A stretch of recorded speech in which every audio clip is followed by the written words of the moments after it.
9월 1일 이재명의 검찰 소환에 대해 정청래는 다음과 같이 SNS를 게시합니다. 전쟁이다. 싸워서 이기자. 이재명 대표에 대한 검찰 소환? 국감장에서 협박이라 말했다고 허위사실 유포란다.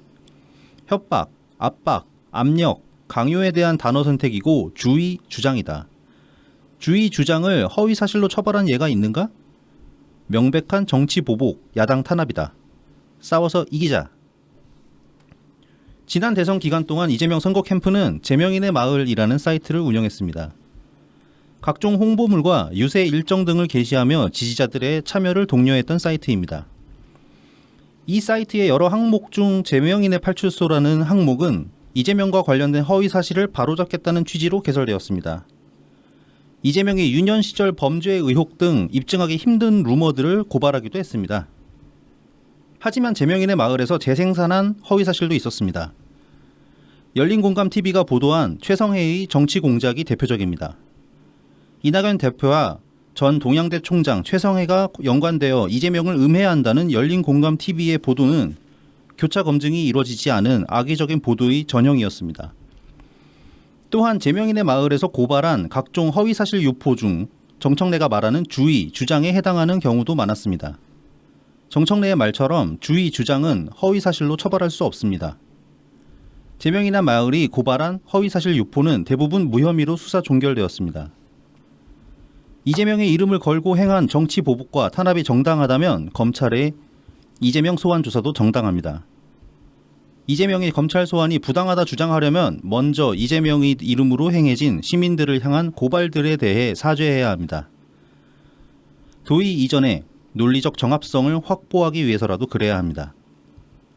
제명인의 마을의 일반 시민들을 향한 고발들은 정치 보복이며 시민 탄압이었습니다. 처벌할 수도 없는 것들을 고발해서 시민들의 입을 틀어막으려 했습니다. 주의 주장은 처벌할 수 없다는 정청래의 말이 맞습니다. 그렇기에 정청래의 마지막 외침처럼 싸워서 이겨야겠습니다. 안녕하세요. 오늘은 9월 3일 토요일입니다. 저는 나이브TV 블랙하우 BC입니다. 네, 호고맨입니다. 네, 지금 뭐 엄청난 크기의 태풍이 지금 네, 한반도에 영향을 막 미치기 며칠 전입니다. 흰남노라고 하죠. 네, 이름이 좀 그래서 뭐 이렇게 한남노로 어디 이마트였나 한남노 이렇게 적은 데서 있던데 보니까 그 태풍이 지금 이제 남부지방에 영향을 미쳐가지고 비가 오는 것 같습니다. 벌써부터. 네. 워낙 크기가 크니까 벌써부터 일단 뭐 비구름이 태풍 때문에 한반도에 지나가는 것 같아요. 그리고 이제 그 각국의 좀 이제 그 슈퍼컴퓨터가 빡센 기상청들 예보에 따르면 지금 태풍 예상 경로가 한 3가지 정도로 이제 갈라져서 나오는데, 근데 어느 경로도 지금 한반도에 영향을 미치지 않는 경로가 없어요. 그래서 지금 6일 대략 예상대로면은 6일쯤에 이제 남부지방 부산 쪽이거나 아니면은 뭐 저기 호남 쪽도 될 수가 있고, 그런데 이제 아무튼 그쪽으로 상륙을 할 것 같은데, 이번 태풍이 지금 2000년 이후로 관측된 최고로 빡센 태풍이라고 합니다. 네네. 뭐 저기 태풍의 눈에 그 기압도 엄청 낮고 역대급으로 낮은 수준이고, 순간 풍속이 지금 한 50m/s, 그러니까 평균 풍속이 50m/s 정도 나오고, 순간 최대 풍속은 한 80m/s 이상으로 나온다고 합니다. 그래서 이제 각별히 좀 태풍 주의들 태풍 대비를 하셔야 될 것 같아요. 특히 뭐 간판 같은 거 뭐 이렇게 있으신 뭐 사업장 운영하시는 그런 분들 같으면 그런 거 주의하셔야 될 것 같고, 뭐 그렇습니다. 아무튼. 네, 그래서 또 이 비의 양도 이게 그렇죠. 굉장히 많을 것 같더라고요. 무시할 수 없죠. 네. 비도 얼마나 올지. 지금 뭐 오키나와 같은 경우도 그렇고, 그다음에 거리가 꽤 떨어져 있는데도 일본 그 본토 쪽에 내리는 비의 양이 상당하더라고요. 네네. 그래서 비 피해도 지금 예상이 되는 상황입니다. 그렇습니다. 얼마 비 피해 난 지 좀 한 2주 정도 지났나? 그런데 또 큰 비가 올 것 같아가지고 걱정스럽긴 합니다. 네. 그래서 아무쪼록 아마 다음 주 월요일부터 서서히 태풍 영향권에 이미 남부지방은 어느 정도 들어간 상태라고 봐야죠. 들어올 것 같은데요. 전국에 계신 분들 모두 별일 없으시길 바랍니다. 네. 뭐 지난주에 제가 녹음을 마치고 저희 부산에서 저희 광고주분께서 이제 전당대회 참관하러 오신다 그래가지고 네네. 그래서 이제 저도 저기 어디냐 킨텍스. 일산 킨텍스를 다녀왔습니다. 가서 이제 뜻하지 않게 청취자분도 직접 뵙고 아, 네네. 저희 청취자분도 한 번 또 직접 뵙고 뭐 이렇게 여러 말씀을 나누고 왔는데 그 현장에서 보니까 그 개딸들이 좀 점령군처럼 행세하는 게 있더라고요. 그때는 이제 결과 나오기 전이지만 사실 확정된 거나 마찬가지니까. 네네. 뭐 저기 박용진 의원 이제 그 지지하시는 분들이 사람들 많지 않았어요. 한 2, 30명 정도 됐나? 네. 피켓 뜨고 쭉 박용진 의원이랑 같이 이제 쭉 따라 들어가니까 뒤통수에 대고 막 욕하는 그런 개딸도 있었고. 아, 그렇군요. 또 그 저기 저희 청취자가 참석하셨던 청취자분 말씀에 따르면은 그 이제 후보들이 연설 하잖아요. 네. 그래서 박용진 후보 연설만 듣고 이재명 연설 안 듣고 나오니까 개딸이 막 물어보더래. 집에 가려고 그러냐고 그래가지고 그렇다 그러니까 다 안 듣고 가냐고 그래가지고 그렇다 그러니까 뭐래 기본이 안 돼 있다 그러던가. 그 뭐 저기 후보 연설하면 다 들어주는 게 뭐 그게 좀 예의상 맞긴 맞습니다. 맞아. 맞는데 이전까진 그랬었죠. 그렇죠. 예. 근데 그거 안 한다고 남들한테 기본 안 돼 있다 소리 하는 거는 그게 더 몰상식하지 사실은. 이거 자꾸 선을 넘네요. 선을 많이 넘어요. 그리고 또 뭐 소문에 그 현장에서 들은 이야기 중에는 대구에서는 또 박용진 의원 때린 개딸도 있다고 그러더라고요. 이재명 지지자도. 아, 대구에서요? 네, 뭐 따귀를 때렸다든가 뭐 이렇게. 네. 그랬다고 하더라고요. 아무튼. 그래서 전당대회 그 결과에 대해서는 좀 이따 얘기를 하겠지만은 사실 뭐 별로 뭐 다 예상했던 바기 때문에. 그렇죠. 네, 별로 뭐 아니길 바라긴 했지만. 네, 뭐 예. 특별히 뭐 덧붙일 건 없는 것 같습니다. 그냥 그렇더라. 개딸들이 네. 점령군처럼 행사를 하더라. 근데 오늘 지금 그 점령군은 서초에 있다고 하는데 이 시간에 못 가봐서 너무 안타까워. 나 꼭 구경하고 싶었는데. 아니 뭐 여튼 그 사람들한테 이렇게 뭔가를 기대할 필요가 없긴 하지만 보통 이렇게 승자하면은 그 승자의 아량 아니면 승자의 여유 뭐 그런 게 있는데 자신들 계속 그 피해의식에 쩔어서 살다 보니까 뭔가의 승리를 해도 승자라는 인식을 못 해요. 그 사람들은. 그러니까 승자의 아량을 가질 만한 그런 정신 상태가 아닌 사람들이지. 네네. 뭐 그런 것 같습니다. 네.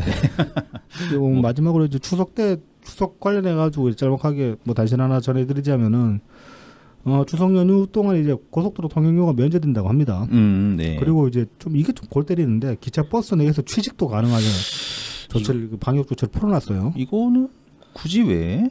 그리고 이제 9개 고속도로 휴게소에서는 누구나 무료 PCR 검사가 이제 가능하게 그렇게 해놨다고 하고.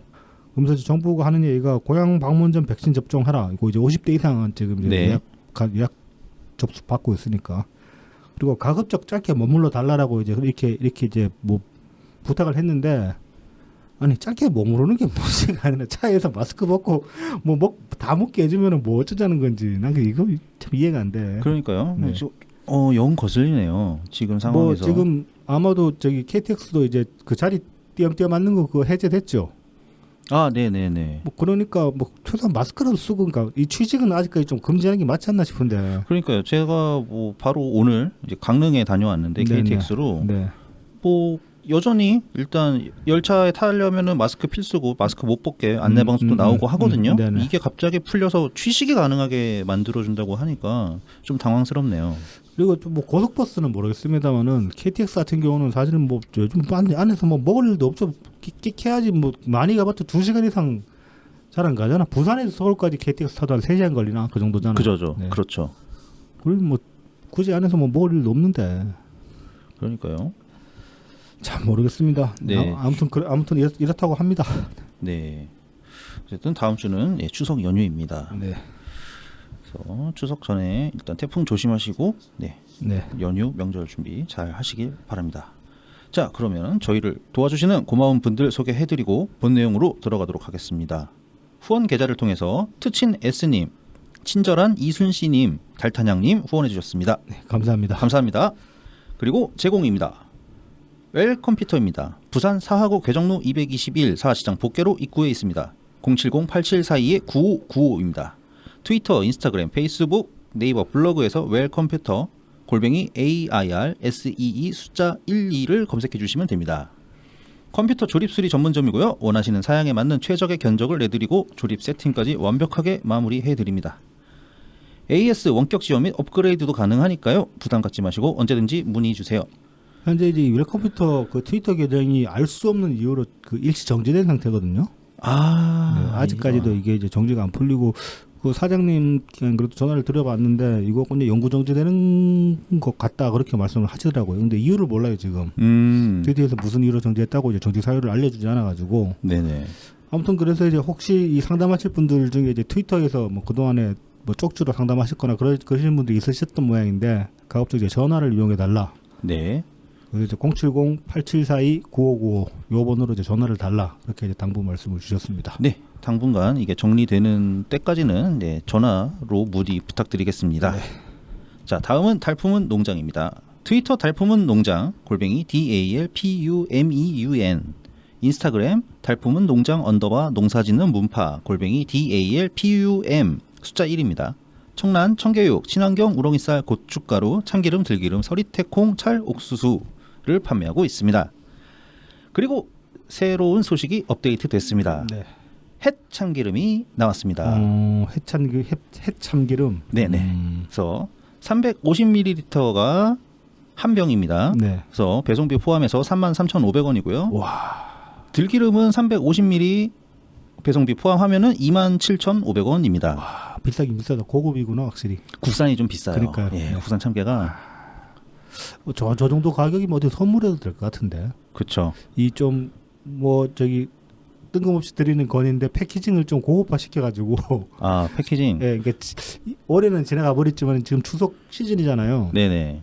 추석 때 이렇게 그 선물로 기획 상품 한번 기획해 보시는 거 어떨까? 내년에라도 그런 제안을 한번 드려봅니다. 아니면은 내년 설에 해도 괜찮지 않을까? 설에는 그게 아니니까 햇 참기름이 아니니까. 그게 그렇게 싹 다 팔릴까? 그러니까 설까지 가면 일단 햇 참기름은 아니잖아. 아니라고 하나? 몇 개월 묵은 거잖아. 가을에 지금 시즌에 수확하는 벌써 거면 2월이면. 네. 근데 이거 한 4개월 되는데 지금 이제 생각해 보니까 무슨 그 저 이탈리아 같은데 보면 고급 올리브유 같은 거를 선물로 준단 말입니다, 실제로. 네네. 그런 개념으로 우리도 지금 이제 국산 참깨가 이렇게까지 비싸져가지고 사실상 뭐 일반적으로 저도 뭐 맨날 오뚜기 참기름만 사 먹고 그러기 때문에 좀 얼핏 들어도 가격 한 6배, 7배 차이가 나요, 오뚜기 참기름이랑. 근데 그렇죠. 충분히 이제 국산이니까 그럴만하다는 생각이 드는데 그렇다면은 이거를 이 정도 비싼 거면은 충분히 선물로 어디 이제 추석 때 또 추석 때 맨날 그 뭐 참치 나가고 저기 뭐 스팸 나오고 그러잖아. 그렇죠. 그거 아니면 고기 같은 거 사야 되는데 그 중간 영역으로 이런 참기름 선물 세트 같은 거 뭐 기획해 본 거 어떨까 싶어요. 괜찮죠. 참기름 한 병, 들기름 한 병 이렇게 뭐 세트로 그렇죠. 해가지고. 이거 국산이고 이제 뭐 평소에 쉽게 선뜻 사 먹기 힘든 거니까. 네. 이게 뭐 가격은 아마 다들 아실 거예요. 이게 뭐 특별히 더 비싸거나 아니면 또 특별히 또 싸지도 않은 가격이고 시장에 가도 국산 참깨로 참기름 내린 거 이 정도 가격을 할 겁니다. 네.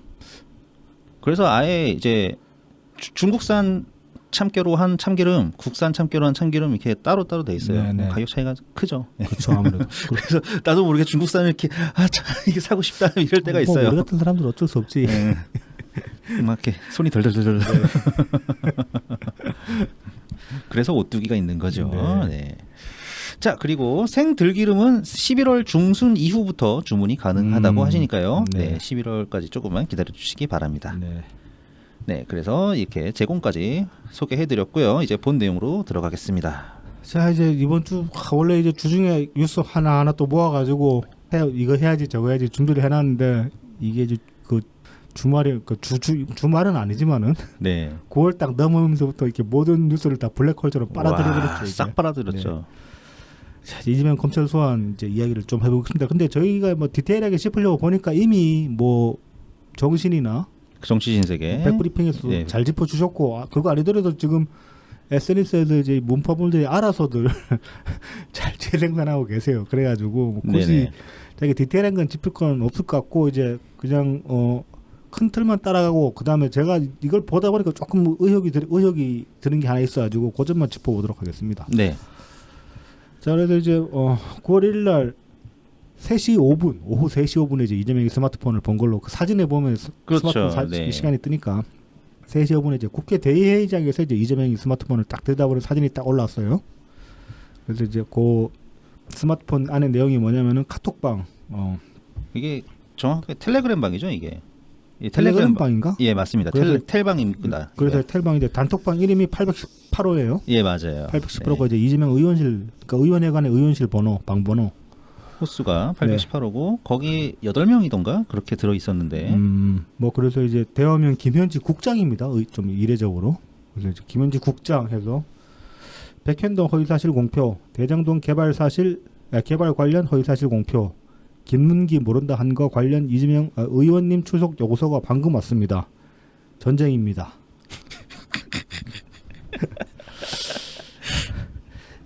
요 메시지 자체는 이제 11시에 올린 걸로 그렇게 이제 그 표기가 되어 있습니다. 네네. 11시에 올렸는데 이재명이 3시 5분에 읽은 걸로 그렇게 이제 보여지는 거죠. 그걸로 보면은. 그래서 이제 왜 대한민국의 김현준 국장인가?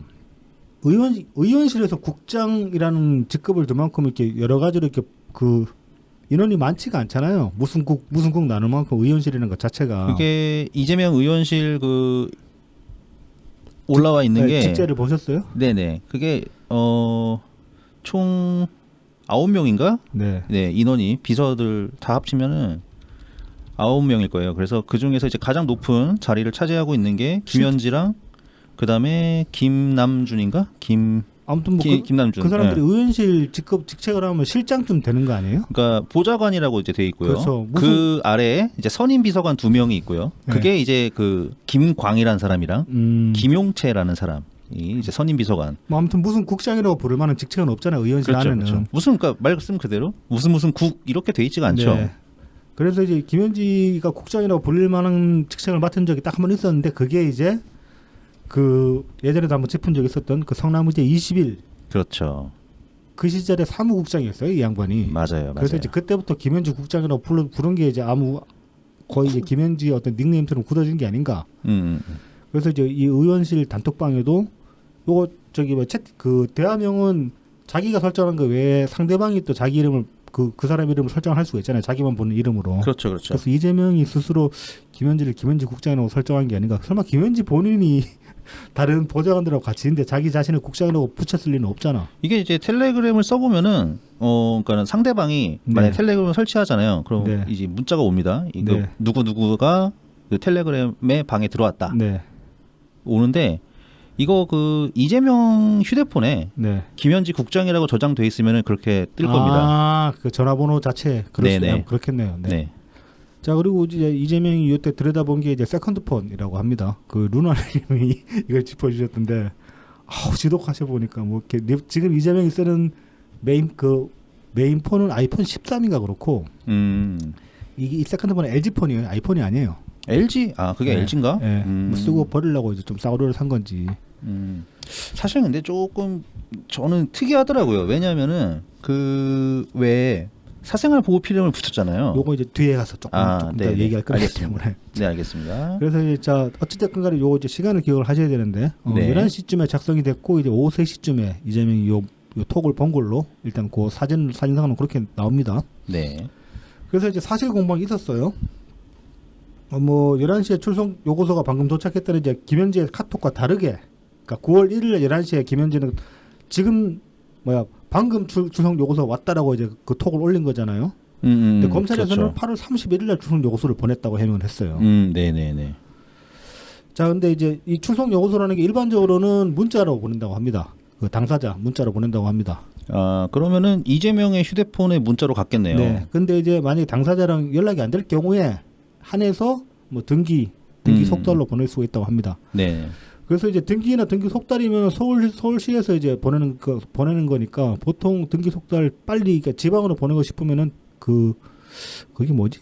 이길 특성인가 그게 있어요. 이길 특성으로 보내면 전국 어디든지 간에 다음날 들어가는 거고 그게 아니더라도 어차피 서울 시내기 때문에 등기 속달로 보내더라도 8월 31일 날 보냈으면 9월 1일 날 들어갔을 수도 있죠. 그렇죠. 네네. 그러니까 만약에 이재명한테 그러니까 검찰이 이재명한테 폰으로 연락할 방법이 없어서 폰으로 연락이 안 돼서 등기 속달로 소환장을 보냈다면 김현지가 다음 9월 1일 그 11시에 방금 왔다라고 이렇게 톡 올린 게 말이 안 되는 건 아니에요. 그런데 이제 뭐 그렇게 짜맞추면 가능하긴 한데 상식적으로 좀 납득하기 힘들죠. 이재명 폰이 뭐 저기 검찰에서 문자 안 받은 뭐 검찰 차단해놨나 번호를? 네. 아니면 개딸들이 맨날 문자를 엄청 빡세게 보내가지고 묻혀버렸나? 뭐 정확하게는 모르겠습니다. 근데 아무튼 이제 뭐 요 부분에 대해서도 이제 좀 그 진실 공방하면서 이제 이거 뭐 저기 다음날 이렇게 보내는 게 애초에 그렇게 짜고 한 게 아니냐, 그러니까 타이밍 노리고 그렇게 올린 게 아니냐는 얘기가 있는데 적어도 시점만 가지고 이야기를 하면은 말이 아주 안 되지는 않는다. 네. 그 정도로 이제 정리를 할 수가 있겠습니다. 자, 그래서 이제 그 이재명 측의 이제 그 반박들 보면 대표적으로 뭐 이제 정성호나 김남국 같은 이제 인간들이 TV 나가서 이제 반박을 했어요. 이게 무슨 서면 요청도 없이 포토라인에 세우려고 던졌지 망신주기다, 뭐 정치 보복이다, 탄압이다 이제. 그러니까 서면 요청 없이 그렇게 이제 말을 던졌는데 검찰 측에서 이제 재반박을 합니다. 8월 19일 날 서면 질의서를 보내가지고 26일까지 답변을 요청을 했는데 답변이 없더라. 그래서 이제 31일 날 소환 통보를 한 거다. 그렇게 이제 검찰이 답변을 했습니다. 그렇다면 이제 이재명 측에서 다시 또 이제 재반박을 했는데 그 서면 질의서 보낸 것 중에 일부는 답변했다 이렇게. 뭐 세 건 중에 2건에 대해서는 답변을 했고 뭐 나머지 한 건은 준비 중이었다. 뭐 이런 식으로 그 박성준 대변인이 얘기를 하더라고요. 그 3건 중에 2건이라는 게 말이 안 되진 않아요. 이것도 이제 뒤에 얘기를 하면은. 그래서 이제 김현지의 카톡에 따르면 이제 3가지 허위사실 공표 혐의에 대해서 추정 요구서 왔다라고 돼 있잖아요. 네. 근데 이제 그 중에 이제 2가지 뭐 대장동 초과 이익 환수 조항 삭제와 관련해서 보고받지 못했다. 우선 협상 대상자 선정 이후 감사원 징계를 받을 수 있어 함부로 바꿀 수 없다. 이렇게 말한 게 요게 이제 허위사실 유포라고 이제 한 건이 되는 거고. 네. 그다음에 대장동 사건 이제 핵심 이제 김문기 차장이 사망하자 그 양반 그 사람 난 모른다 그렇게 얘기를 했잖아요. 그것도 허위사실에서 2건이 되는데 요 2건에 관해서는 그 이제 16일 날 검찰이 보낸 서면 조사 거기에 들어갈 겁니다. 그런데 한 건은 검찰이 서면 조사를 보낼 수가 없었어요. 왜냐하면 나머지 한 건이 뭐냐면은 8월 26일 날 경찰이 검찰로 넘긴 사건입니다. 그 백현동. 네, 백현동을 8월 26일 날 넘긴 거예요. 그래서 그 8월 26일 날 검찰이 그걸 받았으니까 26일인데 공소시효가 9월 8일까지란 말이죠. 그렇죠. 9월 9일 되면 시효가 끝난단 말입니다. 그러니까 이거 뭐 서면조사 왔다 갔다 언제 기다리고 있어. 그냥 사람 불러가지고 한 방에 끝내야지. 시간이 워낙 촉박하죠. 시간이 촉박하니까. 그래서 뭐 그 검찰이 이제 26일까지 답변이 없었다 그랬는데 이재명 측에서는 뭐 우리는 그 2가지는 답변했다 그랬잖아요. 그럼 26일 이후이라도 답변했을 수는 있지 서면으로. 네. 하지만은 뭐 저기 서면으로 다 답변했는데 이거 뭐 억지로 보낸다 그건 말이 안 되는 거예요 애초에. 왜냐하면 8월 26일 날 경찰이 넘긴 거는 시한이 촉박해서라도 이거 실제로 만나가지고 조사할 수밖에 없는 거야. 건 자체가. 네네. 그리고 이제 뭐 검찰 소환 카톡이 이제 의도적으로 노출됐다. 앞서 말씀하신 그 이제 그 사생활 보호 필름 떼고. 네네. 요건에 대해서 보면은 좀 이제 좀 그 의심스러운 부분들이 나오긴 합니다. 그러니까 이제 말씀하셨다시피 이재명이 원래 예전에 보면 사생활 보호 필름 붙이고 폰 들여다보는 사진 찍힌 게 있어요. 네네. 그 이제 시커먼 화면만 나오는 거. 그렇게 보호 필름 잘 붙이고 있었는데 왜 이날은 그렇게 노출시켰을까? 좀 의심스럽죠. 이게 의도적인 노출이 아니냐라고 충분히 볼 수 있는 거죠. 자, 이제 이 관련해가지고 제가 이제 좀 의심스럽게 생각한 거는 이게 9월 1일 날 한 오후 4시쯤부터 이제 트위터를 쭉 이렇게 틈틈이 보게 했는데 이 당시에 이제 해시태그 하나가 올라옵니다. 급상승합니다. 네, 맞아요. 다들 아시는 이재명 수년간 털고 먼지 하나 안 나와. 네. 라는 이제 해시태그가 실시간 급상승을 했어요. 네네, 맞아요. 이 해시태그 자체도 사실 좀 문제가 있죠. 보면은 이제 성일종이 KBS 최경시사에 이제 9월 1일 날 나와가지고 딱 바로 반박하는 게 친문 검사들이 탈탈 털었지만 김건희 기소 못했다. 그래서 뭐 정권이 탈탈 털었는데 아무것도 안 났다 이 소리는 사실 하나만한 소리예요. 그 당장 김건희로 반박해 버리잖아. 근데 일반 시민들이 보기엔 둘 다 구려 보이지. 솔직히. 그렇죠. 자 이제 아무튼 이제 이렇게 그 해시태그가 9월 1일 오후 4시쯤에 이제 제가 보기에는 오후 4시쯤에 갑자기 이제 실시간 급상승하는 걸로 보였는데 이게 그 제가 봤을 때 이미 한 18,000 트윗 정도로 올라왔었어요. 실시간 급상승으로. 네네. 그리고 이제 쭉 지켜보니까 그 다음날 그러니까 9월 1일 새벽쯤에는 5만 2천까지 올라왔습니다. 오, 진짜 많다. 저 이렇게 올라간 거 한 번도 못 봤어요. 네네. 그리고 이제 요 대본 그러니까 어젯밤에 제가 대본을 썼었는데 요 대본 정리할 때쯤에는 이게 다시 9천으로 떨어집니다. 아. 그리고 지금 녹음하러 나가기 전에 봤을 때는 5,500까지 떨어졌어요 도로. 오. 되게 이상하죠. 일단. 자 이제 이게 저는 그래서 어뷰징이 아닌가 생각을 하는데 제 근거가 뭐냐면은 9월 1일이 공교롭게도 그 방탄소년단 BTS의 정국 있잖아요. 아, 네네네. 그 양반 생일이었어요. 아, 맞아. 그래가지고 이제 아미들이 그 전국 생일 축하해라는 해시태그를 또 올렸단 말입니다. 이게 이제 이재명 그 해시태그랑 같이 이제 걸려 있었는데 실시간 네. 그거로 이게 맥시멈으로 갈 때까지 한 19,000 정도? 2만에 못 미쳤어요. 제가 봤을 때는. 그런데 개딸이 아미보다 화력이 더 셀 수가 있습니까? 그건 이상한데. 쪽수나 충성도를 다 따져봐도. 네네. 52,000 대. 네. 55,000까지 갔어요. 제가 본 거는 맥시멈은 55,000까지 갔어요. 55,000까지 가고 네. 그거의 절반에도 못 미치는 네. 2만이 안 됐다. 네. 그랬다가 지금 이제 이 해시태그는 이게 왜 줄어드냐 이거야. 또 도로 숫자가. 그렇죠. 9,000에서 지금 5,000까지 떨어졌거든요. 5,000까지. 네, 다시 한 10분의 1로 줄어든 거네요. 네. 일단 그래서 아미보다 개딸들이 화력이 더 셀 수가 있냐? 이게 좀 말이 좀 이상하죠, 좀. 예, 좀 그렇게 의심해볼 만하죠. 그 제가 추측하는 거는 이제 트위터에서 어뷰징 계정들을 잡아낸 게 아닌가. 네네. 이거 이상하게 확 튀니까 이 트위터에서 봐도 이거 좀 말이 안 되잖아요. 일반적이지가 않잖아. 네.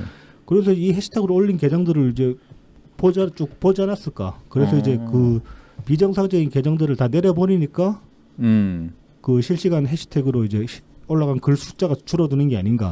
그렇게 한번 추측을 해봅니다. 정확하게 프로세스는 알 수가 없습니다만은. 네. 그래서 이제 요거를 따지고 보면 이재명이 이제 기자한테 의도적으로 카톡을 노출시키고 애초에 11시에 그 톡을 보냈는데 3시 5분에 이렇게 들여다보고 있다는 그것도 좀 이상하잖아 사실. 그렇죠. 네. 또 이상하지. 네. 그래서 이제 의도적으로 그 시간에 카톡을 노출시키면서 그 즈음에 이제 어뷰징 업체랑 맞춰가지고 해시태그를 딱 타이밍 맞춰서 같이 끌어올린 게 아닌가. 이제 그런 이제 의심이 든다는 거죠. 그러니까 이게 찍히는 휴대폰이 찍히는 게 이게 뭔가 이게 지령. 네, 그렇죠. 이미 이제 뭐 그걸로 이제 그 저희 개딸들 모이라는 지령으로 이제 그렇게 이제 이해하시는 분들도 있고, 뭐 여러 가지 해석이 나올 수 있죠. 그건 충분히. 네네. 그 이 어뷰징 업체 계정이라는 게 그 많이들 이제 그동안에 많이들 보셨던 것 중에 보면 뭐 이재명이나 몇몇 정치인들 보면은 이상한 저기 무슨 뭐 성매매 계정 같은 거 이렇게 많이 팔로잉 되는 경우 많이 보셨을 겁니다. 아, 네, 맞아요. 네네. 그것들이 뭐냐면 그것들이 어뷰징 계정이에요. 근데 이제 그 어뷰징 계정이라는 게 한 가지 용도로만 쓰이는 게 아니거든요. 그러니까 이재명이랑 계약했을 때는 이재명 글을 올리다가 그 계약 끝나면 걔네도 그 업체도 먹고 살아야 될 거 아니에요. 그러니까 걔네들이 그러면 이제 성매매 사이트 글을 올려주고 하면 성매매 계정으로 됐다가 또 어느 시점 되면 또 바뀌고 그러는 거예요. 네. 그러니까 이제 바뀌는 거구나. 네. 그게. 그래서 이제 계약 끝난 어뷰징 계정들이 계속 이재명 팔로잉으로 남아 있으니까 그게 이제 무슨 이재명이 무슨 그런 데 관심 있는 거 아니냐 그런 말이 나왔던 게 그런 말이 나왔던 거라고 볼 수 있는 거죠. 네. 그래서 이 해시태그 급상승하기 전에 어뷰징이 아닌가 싶고 그다음에 그렇게 보면은 애초에 이게 다 기획된 게 아니 딱 세팅해 놓고 나가지고 3시 5분에 딱 터트린 게 아닌가 그렇게 보인다는 겁니다. 이게 또 저는 이 오랜만에 등장하지 않았습니까? 이 김현지라는 네네. 양반이 사실 거의 등장을 안 하다가 그렇죠. 네. 이름만 나오고 지금 오랜만에 사진 찍혔죠 정말로. 네. 뭐 어젠가는 보니까는 뉴데일리가 네. 의원회관에 잠입해가지고 그러니까요. 이렇게 딱 맞닥뜨려가지고 네. 뭐 질문도 그래서 사진도 두어 장 받고 그랬죠. 네. 뭐 이 김현지 씨가 옛날 성남시 괴 문자 발송 사건의 주인공입니다. 그렇습니다. 그 선거법으로 실형 그 벌금 받았죠 실제로. 네네. 이게 무슨 법으로 받았는지 잘 기억 안 나는데 선거법인가? 네. 이게 이제 33,700건 정도 되는 네. 이 괴 문자로 그러니까 문자를 뿌린 거야. 33,700 네네. 예, 그 성남 시민들한테 무작위로. 그래서 이게 새누리당 소속 성남시의원 4명을 저격하는 내용들이 네네. 들어 있습니다. 네. 그래서 그걸로 이제 유죄를 받고 벌금 150만 원을 냈죠. 그 당시만 해도 이제 이런 SNS가 지금만큼 보편적이지 않았고 그게 2008년, 2009년 그때쯤 아니었습니까? 아무튼. 그게 2010년 전 아니었나? 10년 후입니다. 10년 후인가요? 예, 그래서 그 당시 이제 이재명 시장이었죠. 그러니까 이 새누리당 성남 시의원이 그 이재명한테 이거 조치를 취해라. 그럼 아직 이 어뷰징의 세계 이런 거에 좀 어두워서 그런 재래식 그 스팸 문자 폭탄을 날린 게 아닌가. 그때는 그래서 이렇게 SNS가 이제 막 올라오는 중이었어요. 그런데 그때는. 지역민 상대로 그렇게 공격을 하려면은 그게 맞을 수도 있겠네요. 그렇죠. 보통 이제 그런 번호들이 어디서 많이 수집이 되냐면은 요즘 보면 동네마트 같은 데서 그 할인 회원 등록하라고 하잖아요. 그렇죠, 그렇죠. 그런 데서 다 나가는 거거든요. 저는 이제 그 스팸 문자 조금 더 줄이기 위해서 그냥 할인 포기하지 그러고 그냥 많이 사 먹지도 않는데 그러면서 그 일부러 등록을 안 해요. 그 등록 해놓으면은 어느 날부터인가 갑자기 이상한 그런 문자나 전화들이 많이 오거든요. 이게 그러니까 결국은 그러니까 이 33,000 어쨌든 이거는 사람들한테 보낸 거니까 33,000명 정도의 사람의 주소록을 갖고 있었다는 거죠, 김현지 씨가. 네. 그러니까 그런 전력을 생각해 보면은 이 뭐 전쟁이라는 표현과 그렇죠. 네. 뭔가 이 어뷰징. 네. 그러니까 한 가지 용도로만 이렇게 하진 않았을 텐데 뭐 여러 가지 용도로 이제 타이밍 맞춰서 터뜨린 게 아닌가. 그러니까요. 뭐 좀 의심할 만한 정황은 있는 것 같아요.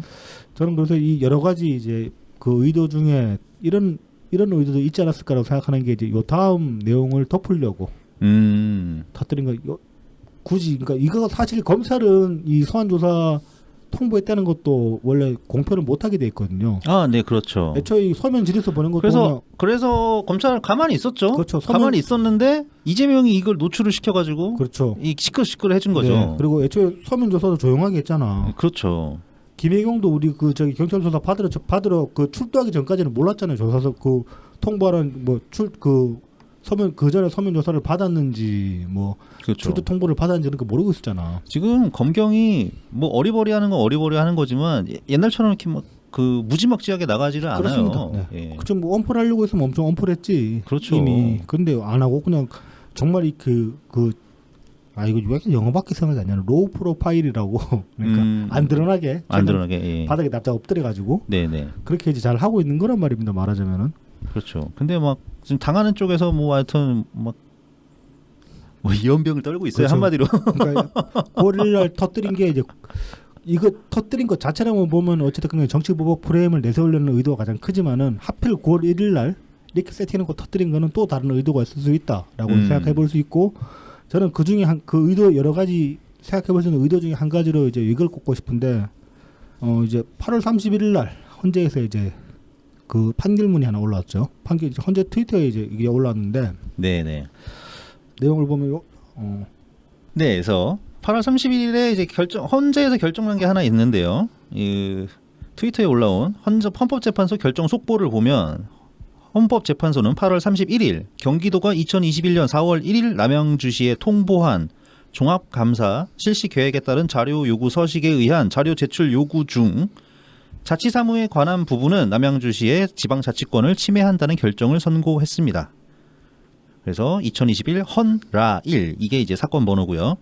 권한쟁의 심판이라고 이제 헌법재판소에서 하는 기능입니다. 그래서 이것을 인용했다. 네.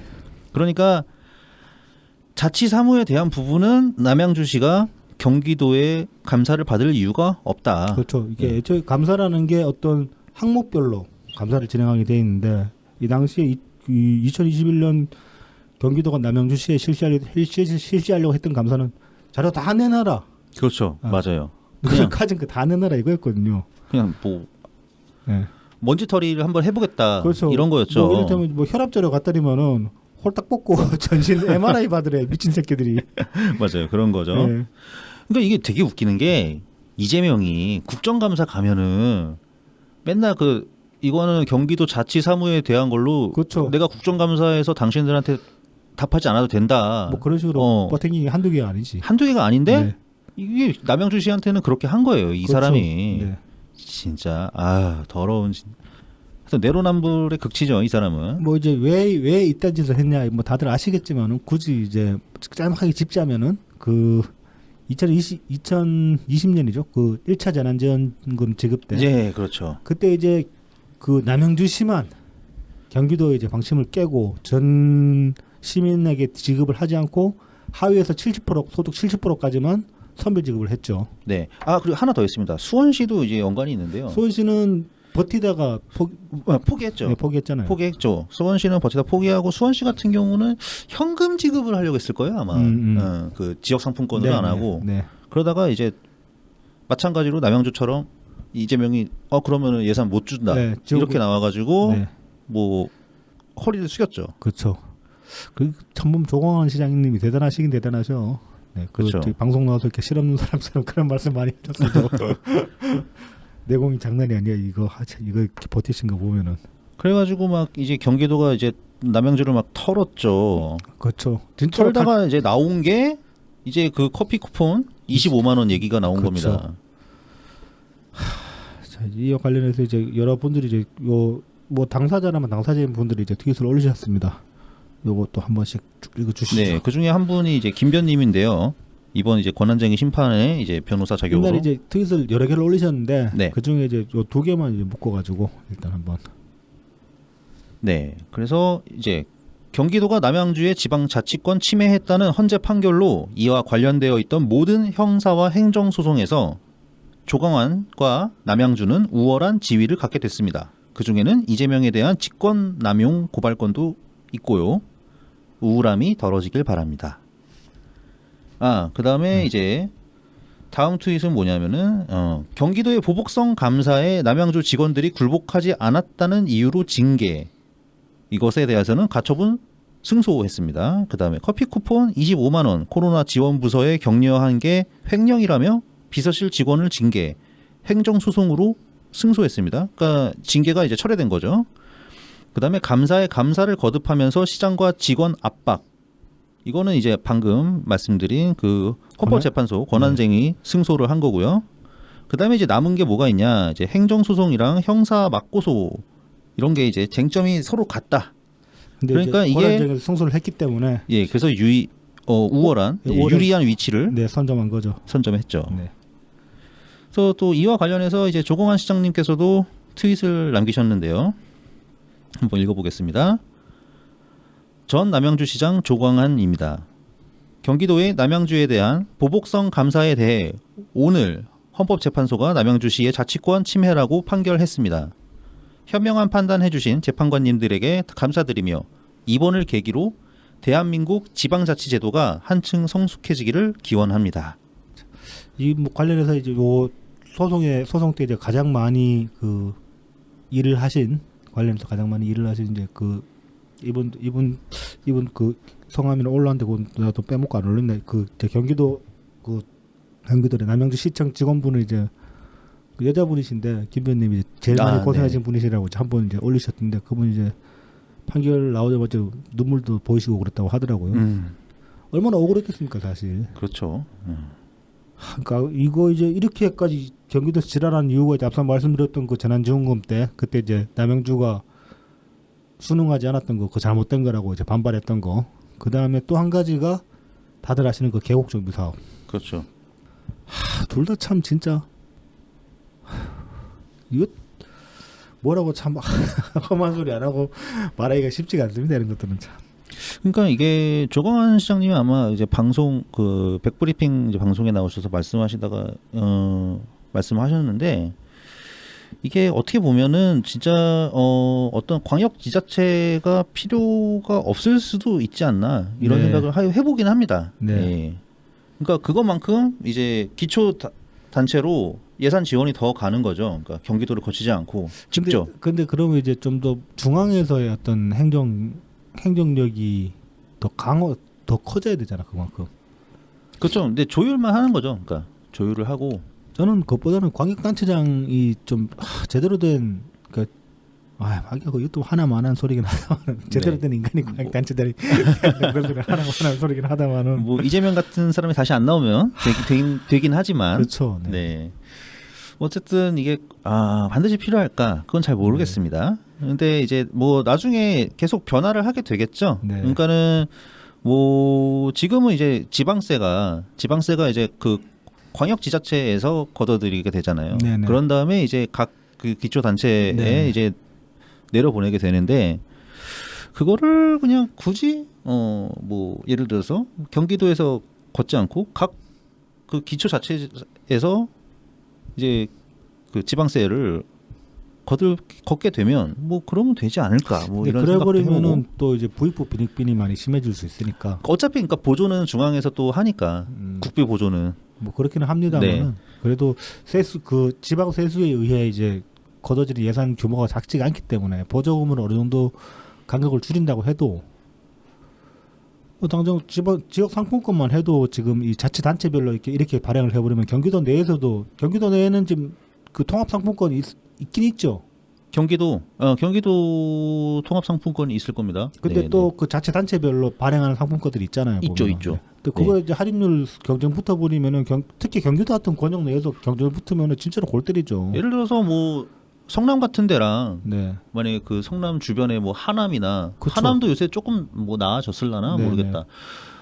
아니면은 저희 평택 아니면 뭐 저 딱 붙어 있는 평택과 안성 뭐 이런 데 보면은 안성이랑 평택 비교가 안 되거든요. 네. 안성은 거의 이제 농사 거의 위주고 그렇죠. 평택은 지금 뭐 항구도 있겠다 막 네. 산업 기반이 엄청 많거든요. 네. 그러니까 상대가 안 되는 거예요. 뭐 서울만 해도 지금 구별로 그렇게 따로따로 나오고 있는데 구도 좀 차이가 나죠. 구별로도. 근데 뭐 저희 강남이랑 강북이랑 차이 나잖아요, 당장. 그렇죠, 그렇죠. 근데 실제로 생활권은 오가는 사람들이 있기 때문에 근데 뭐 예를 들어서 강남에 직장이 있고 집이 강북에 있는 사람들 뭐 꽤 있을 거란 말입니다. 근데 강남 쪽에 그 상품권이 할인율이 더 세다 그러면은 하다못해 뭐 생필품을 사더라도 강남에서 살 가능성이 더 크지 않겠어요? 그렇죠. 지금 담배값 사는데 뭐 강남 상품권이 뭐 할인율이 더 세면은 강남에 있는 편의점 가서 사겠지 상품권으로. 그렇게 되는 거죠. 네. 어쨌든 그래서 뭐 이번에 이제 마침 윤석열 정부 2023년 예산안이 나왔는데 네. 거기서 윤석열 정부에서 이 지역 상품권 발행 예산 지원을 딱 까버렸잖아요. 그렇죠. 전액 삭감. 네. 까버리니까 바로 이재명이 막 이거 왜 다 까냐. 원래 이제 이번 주에 그 아이템을 좀 중점적으로 다룰 예정이었는데 네네. 이놈이 이제 9월 1일에 이거 소환 때문에 네. 그래서 딱 그 부분만 그래가지고. 이제 딱 짚어보면 네. 짚어보면은 이제 윤석열 정부에서는 그거는 삭감했는데 지역 상품권 발행 비용을 삭감했는데 지자체 교부해주는 예산은 직접 교부금이 늘었죠. 늘었어요. 네. 그러니까 증액했단 말이에요. 그래서 그걸로 알아서 하세요. 그렇지.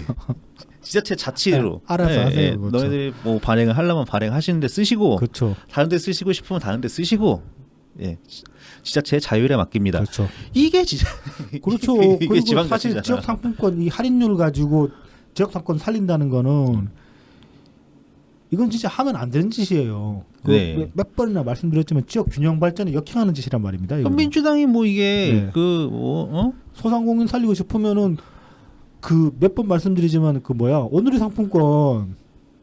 상품권 적용 대상을 확대해가지고 그러니까 시장에서만 쓸 수 있게 아니라 소상공인까지 쓸 수 있게 확대해가지고 오늘의 상품권을 전국적으로 발행을 하면 되잖아. 그러니까 중앙에서는 그렇게 하고 그렇죠. 뭐 지역에서는 지역 알아서 하고 지자체가 하는데 이제 뭐 지원금 주면서까지는 못하죠. 할 수 있으면 해보시고 그러니까 힘들다 이거죠. 뭐 아무튼 그래서 이렇게 이제 말도 안 되는 꼬투리 잡아가지고 남양주시를 이렇게 괴롭히고 결국 정원 시장님이 이제 그것 때문에 이제 물러나셨고 지금. 네. 그리고 남양주시장은 지금 누구야 그 이상한 국힘당 누구야? 주광덕인가? 주광덕. 예. 주광덕이 됐죠. 주광덕은 최민희한테 큰절해야 돼 솔직히. 최민희 아니었으면은 거기 뭐 우리가 싫어하지만 최재성이 나왔어도 됐을 거야. 최재성이라면 뭐 아마 네. 됐겠죠. 됐을 가능성이 있다고 봅니다. 예. 어디서 제일 쓰레기에다가 제일 경쟁력도 없는 저 대표적으로 부패에서 무능한 인간 대표적인 인사 중에 하나 아닙니까 최민희 따지고 보면은. 그렇죠. 그 선거부터 그 웃기게 걸렸잖아요. 그러니까. 그 비선거 박탈당했던 것도 그러니까. 뭐 남양주 시청 그 공무원들을 모아다가 하고 뭐 그거 가지고 또 뭐 그게 박근혜 정권 때 뭐 자기가 방통위에서 맨날 그러니까 세게 나가니까 저격해서 이렇게 쫓아낸거다 마치 그 양승태 대법원장한테 네. 당한 거 마냥 네. 아무 상관없는 그러니까. 일을 아유 진짜 그거 얼마나 온 동네 다 돌아다니면서 여기저기 팟캐나 유튜브 나가는 데마다 그 소리 해가지고 나도 귀에 딱지 않도록 들었어 그거. 네. 아 진짜 웃기지도 않아가지고. 그럼 뭐 문재인 대통령님 가랑이 붙잡고 뭐 피선거권 그 복귀해달라고 그러지 않나? 사면 복권해달라고. 아 진짜 징그럽습니다. 진상도 그런 진상이 없었어. 그러니까. 아무튼 그 꼬라지인데 참 이런 남양주시에 이런 짓거리를 한 이재명이 지금 자기 꼴랑 소환 조사 통보 하나 받았다고 정치 보복을 입에 담을 수 있나? 참 그런 생각이 듭니다. 정치 보복 아니지. 이거 네. 최민희 거랑 똑같은 거예요 이게. 그렇죠. 아니 그리고 뭐 당당하면은 뭐 나가서 나 무죄라고 하면 되지 그렇죠. 않습니까? 소환조사 받으면 근데 지금 또 정작 보니까 이 새끼들 9월 5일 날 이거 소환조사 그러니까 소환조사에 응할 것인가 안 응할 것인가를 그 의원총회에서 투표를 결정한다네. 진짜 그 의원총회 정말로 하는 겁니까? 기사 떴어요 지금. 와 그걸 아니 당 대표가 그냥 알아서 하면 되는 거 아닙니까? 미치겠어. 뭐 걔네들한테 왜 물어봐 의원총회한테? 미치겠어. 이거 배신자 잡아내려고 뭐 그러는 거 아니야? 이거 모르겠어. 어? 그 이제 저희가 그 지지난주였나 인트로에서 이제 그 한번 짚었던 거, 그 한명숙 총리 네네. 사건에 관해서 이제 어저께 이제 그 정치신세계에서 윤거피님이 다시 다 잘 설명해 주셨던데, 그 방송을 좀 보다 보니까 저희가 그때 이제 제가 인트로 쓰면서 그 놓쳤던 부분을 이제 설명을 잘 해주셨더라고요. 네. 당시에 이제 한명숙 총리가 그 리스크가 안 됐던 이유는 결과적으로 놓고 보면 이제 문재인 당대표 때문이기도 하고, 그리고 한명숙 총리가 선당 후사를 몸으로 보였기 때문입니다. 그렇죠. 그때 이제 그렇게 그 새로 당규를 만들었지만은 사실은 한명숙 총리에게는 적용이 안 되는 당규였어요. 당규 만들기 전에 일어난 일이기 때문에. 네네. 그 즈음에는 한명숙 총리는 또 당직에도 없었기 때문에 사실상 적용 안 됐는데 그때 이제 문재인 당대표 당시 이제 문재인 당대표께서도 이제 한명숙 총리한테 뭐 말씀을 하셨던 것 같고, 그리고 한명숙 총리 본인도 이제 그 동지들에게 정치적인 부담을 주는 이제 짐이 돼서는 안 된다 그러고는 이제 탈당을 하신 거거든요. 그렇게. 그러니까 뭐 잘못을 하셨지만 어쨌든 책임을 지잖아요. 책임을 진 거죠, 그게. 네. 책임지잖아요. 그리고 이제 그 이후나 그 이전에도 보면 그런 여러 가지 어떤 뭐 수사를 받거나 혐의가 나와서 이제 그렇게 이제 논란이 되는 사건에 이제 자기가 중심에 서게 되면은 다들 내가 이거 다 처리하고 나서 복당하겠다 그러고 탈당을 했단 말입니다. 그렇죠. 네. 근데 이 새끼는 무슨 지가 출석을 하는지 안 하는지 투표를 결정한다 이러고 있고, 아이고 진짜. 아니 그걸 왜 물어봐? 그걸 왜 그거 물어보고 한다는 놈은 진짜 웃긴 놈이네, 진짜. 이게 뭐 또 만약에 만에 하나 이렇게 해서 의원총회에서 의원들이 빡쳐가지고 야 씨발 소환 또 출석해 그러고 들고 일어나잖아. 그럼 그날 갑자기 긴급 투표해가지고 당원 투표 건 다음에 제 딸들이 다 반대해가지고 당원의 뜻을 따른다 그럴 걸. 뭐 그러든지 말든지. 에이 새끼들. 근데 진짜. 지금 뭐 여러 가지 나오는 얘기를 보면은 저기 그 소환조사 안 응하면 손해 본다는 그런 얘기 있잖아요. 이미 검찰에서는 기소 의견으로 이제 증거 다 확보해가지고 다 사건 다 이제 정리해놓은 상태에서 당사자 이야기도 들어보자. 소명해라. 그렇게 이제 그러니까 나와서 이야기하라고 그렇게 이제 부른 건데 그거 안 나가면 지가 손해지 뭐. 뭐 나간다고 뭐가 되겠냐마는. 네. 그리고 이제 뭐 많은 분들이 관측하시는 게 이게 선거법에 안 걸리진 않을 거다. 그 건이 되는 거는 이게 100만 원 넘어가냐 안 넘어가느냐. 그렇죠. 100만 원이냐 아니냐. 100만 원이 사실 좀 그 판결 내리는 이제 판사 입장에서도 부담스럽긴 하죠. 왜냐하면 지금 이걸로 저기 이재명 정치 생명만 날아간 게 아니라 민주당이 작살나게 생겼잖아. 요즘 뭐 435억인가 그 뭐 선거비. 그 이제 그 당에서 원래 그 배타내는 걸로 그렇게 규정이 돼 있다며. 그래요? 네. 그래서 뭐 당 날아가게 생겼으니까. 뭐 어쨌든 하여튼 뭐 한 90만 원, 그러니까 이전에 판례 같은 걸 보면은 한 90만 원 정도까지는 나온다가 지금 다수론인 것 같더라고요. 변호사들 하는 얘기 들어보니까 100만 원 나오는 게 쉽지 않죠. 예. 그러니까 그게 뭐 숫자는 10만 원, 뭐 10만 원 차이지만은 그 판결의 무게가 엄청나게 달라지니까. 그렇죠. 결과가 너무 달라져. 그래도 한 번쯤 좀 강단 있는 판사를 보고 싶긴 합니다. 정말 법대로 아는. 그리고 얘는 이재명은 지금 허위사실 유포가 그 김명수가 무죄 준 게 하나 있긴 하지만 걸린 게 그러니까 걸린 게 처음이 아니잖아. 네. 이 죄질이 나쁜 놈이라고. 어쨌든 뭐 유죄 90만 원이라고 해도 유죄라는 게 의의가 그렇죠. 있죠. 뭐 그럴 수도 있죠. 네네. 그러면 이제 그런 구라 또 치기는 힘들어지는 그런 면이 그렇죠. 있겠죠. 네. 그러니까 이 백현동도 그러니까 이 인간이 참 웃기는 게 그냥 내가 성남시장으로서 그 식품연구원 부지를 민간 개발시키는 게 시에 더 이익이 될 것 같아서 내가 이 용도 변경을 세게 했다. 그렇죠. 그렇게 지가 하면 될 것을 그렇죠. 뭐 국토부가 시켜서 내가 어쩔 수 없이 했다고. 국토부 협박을 했네 뭐 그러니까. 아니 그냥 지가 광단 있게 내가 이거 성남시 자치의 행정이고 내가 그렇게 결정했다 이렇게 하면 되는데 그걸 또 안 하네. 그거 안 해가지고 이게 선거법이나 걸리고 말이야. 그러니까 인생을 그렇게 살아본 적이 없는 거야. 참. 아이고. 자 아무튼 이 이제 이재명 사건권 때문에 묻혔다고 제가 생각하는 뉴스가 그리고 이거 어쩌면 이 뉴스를 묻으려고 네. 그날 그렇게 터뜨린 게 아닐까 생각하는 뉴스가 바로 이제 2021 헌나 1 네. 요 헌재 판결인데 요거 이제 당일날은 뭐 많은 분들이 막 호응을 하고 환호를 해주셨는데 그거를 뉴스 때문에 묻힌 감이 있어가지고 그래서 이제 굳이 한번 네. 또 이렇게 소개를 우리도 했습니다. 소환 통보 때문에 막 저는 그날 술 드시고 치킨 맥주 드시는 분들 많지 않습니까? 저도 먹었다니까요. 그러니까 나도 먹고. 저 원래 이제 그날부터 진짜 식사량 줄여야지 이러다 죽는다 나 살쪄서 죽는다 그러고 하루에 한 끼 먹기 그런 거 하자고 그랬는데 그날 저 또 맥주 까지기 하고 살짝 자괴감이 들긴 합니다. 이 소환 통보 받은 거 가지고 아니 그러니까 그것 자체보다 그걸로 이제 그 개딸들이 얼마나 괴로워할까 이재명이 얼마나 찜찜해할까 그걸 생각하니까 기분이 좋은 거지 뭐. 참 뭐 지금쯤 이제 한창 사운드 세팅 끝나고 이제 외치기 시작하고 있겠네요. 뭐 5시부터 시작한다 그랬으니까 지금 6시 넘었으니까 한창 네. 그래. 니들이 이재명이다. 열심히들 하시고 뭐 언젠가 네. 저도 한번 구경 가겠습니다. 오늘 원래 가고 싶었는데 네. 못 가서 참 애석합니다. 네, 그래서 이제 다음 소식으로 넘어가 보죠. 네. 다음 소식은 이제 전당대회 이야기를 좀 해보죠. 전당대회가 끝나서 한번 이제 제가 이제 전당대회 중간중간에 투표율이나 이런 득표율을 정리를 하고 있었는데 이게 생각보다 인상적인 결과가 나와서 네. 그거를 이제 여러분들께 좀 공유를 해드리고자 준비를 했습니다. 자, 그래서 이번 전당대회 이제 여러분들 다 아시다시피 일단 권리당원 총 43만 7,633명이 투표를 했고요. 이게 이제 전체 그 한 120만 되는 권리당원 중에서 이제 37.09% 투표율입니다. 권당 숫자 많긴 많구나. 120만이나 대단히 많이 늘었어요. 대단하긴 합니다, 민주당. 그러니까 2021년에가 69만 정도였고 그 전에 이낙연 대표님 될 때가 72만 정도.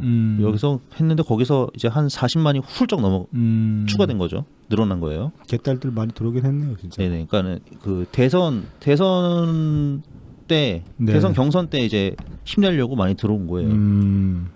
좀 그렇게 생각을 하고 있고. 그래서 이제 이재명이 그 43만 7,600명 중에서 이제 33만 5,900 해서 이제 이게 이제 76.76%입니다. 이거는 이제 4.5입 된 거죠. 강훈식 사태 이후에. 아니요. 그거 강훈식 표 제가 빼고 계산한 겁니다. 빼고 계산한 겁니까? 예. 그러니까 원래는 이제 78% 되는데 4.5입 되면은 이제 강훈식 표까지 내가 포함을 시킨 겁니다, 제가. 네네. 그래서 그러면은 이제 76.76% 득표를 한 거예요. 네네. 그 다음에 이제 마찬가지로 계산을 하면은 이 박용진 후보 아쉽게 10만 표도 안 됐어. 93,535표. 네. 그래서 이거는 이제 21.37% 이렇게 됩니다. 네. 그 다음에 이제 뭐 한 2%인가 뭐 강훈식이 이제 그 정도 되는 거죠. 네. 나머지. 그러니까 이게 이 득표를 보면 이재명이라는 어떤 브랜드 이게 생각보다 지금 이 순간은 참 위력이 세다. 역대급이거든요, 진짜. 네. 이낙연 대표도 많이 받으셨어요. 2020년에. 네네. 그때 얼마나 받으셨냐면은 20만 8,375표 받으셨어요. 그래서 그때 득표율이 63.73%. 네. 근데 그거를 다 뛰어넘었죠. 그렇죠. 투표율은 내려갔을지언정 득표율 그리고 절대적인 표수 네. 33만과 20만. 그렇죠. 민주당이 지금 심각하다. 이재명의 지지자들에 의해서 그냥 다 뒤덮여 버렸다. 이렇게 얘기를 할 수가 있습니다. 그래서 사실 근데 이게 분위기가 이 여론조사를 이렇게 쭉 쫓아가면은 진짜 예상이 되는 상황이었거든요. 그래서 이제 이 전당대회 막 그 시작할 때쯤에 이제 제가 한번 얘기를 했었죠. 저희가 이왕이면은 이재명 가지고 이제 더 이상 왈가왈부 하지 마라. 예.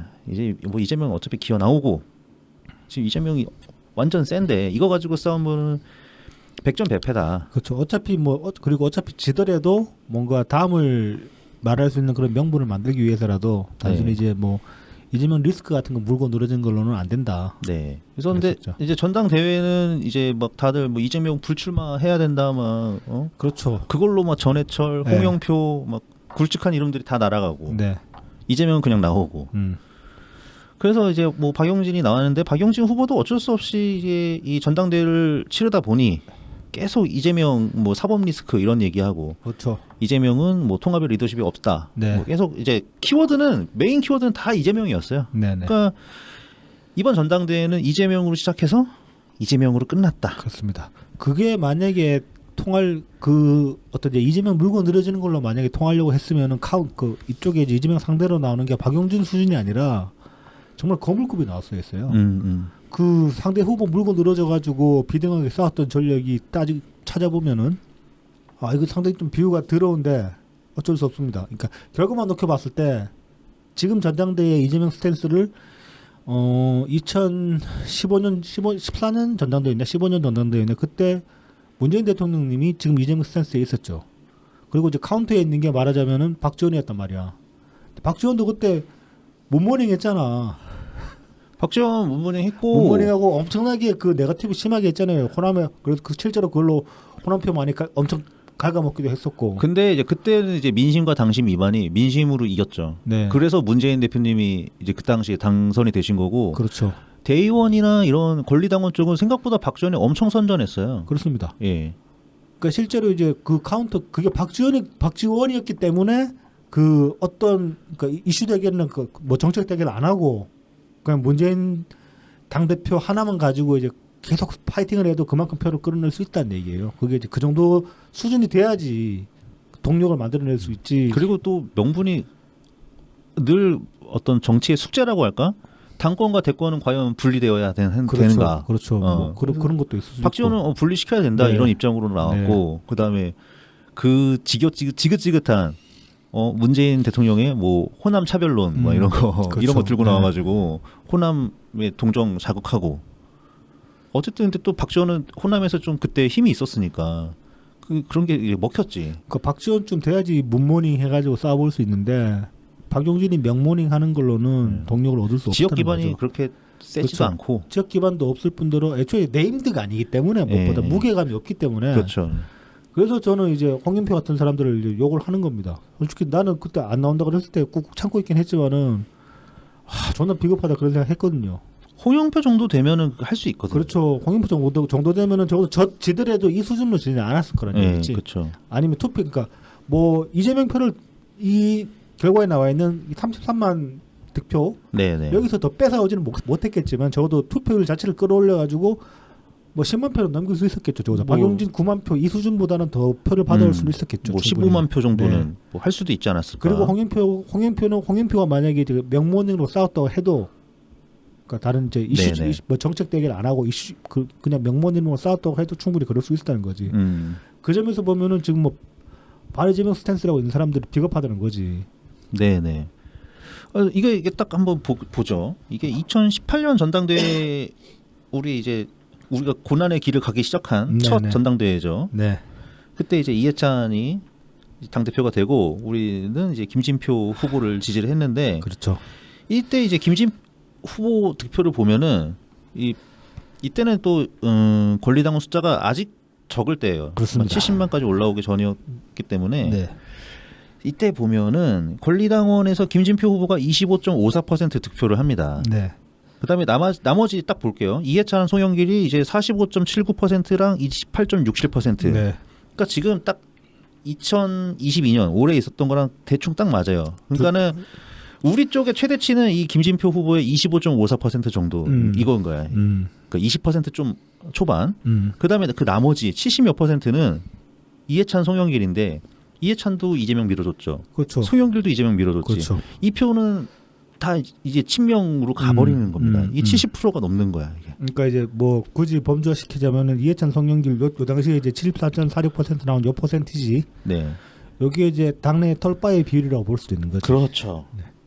이재명 사실은 이제 얘네들이 다 이재명 바는 아니고 이재명 바라기보다는 털바에 가깝다고 봐야 되는 거죠. 그렇죠, 그렇죠. 뭐 아니면 이제 지금의 당바, 네. 당바 스탠스. 당바가 이해찬 바고 이해찬 바고 털바가 뭐 그렇죠. 커서 거지. 뭐. 거지. 예.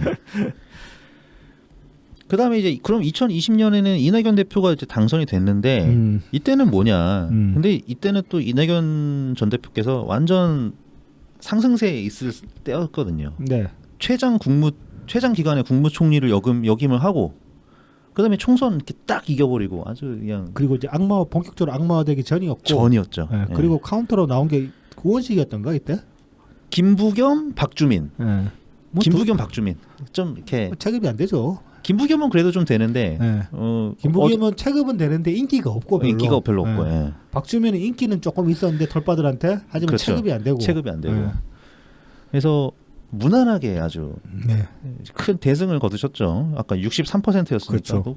그렇게 이긴 적이 별로 없어요 민주당에서. 그렇습니다. 네. 문프도 그렇게 못 이기셨는데. 그렇죠. 문프는 앞서 말씀드렸던 그놈의 문모닝 때문에 네. 정말 힘들게 이기셨죠 그때. 네. 그리고 이제 그 이인영도 있었고. 네. 그럼 또 민평령 그렇죠. 또 이인영이 그렇죠. 딱 모이잖아 또. 표가 또 예. 거기서 갈라진 것도 있고 그랬죠. 예.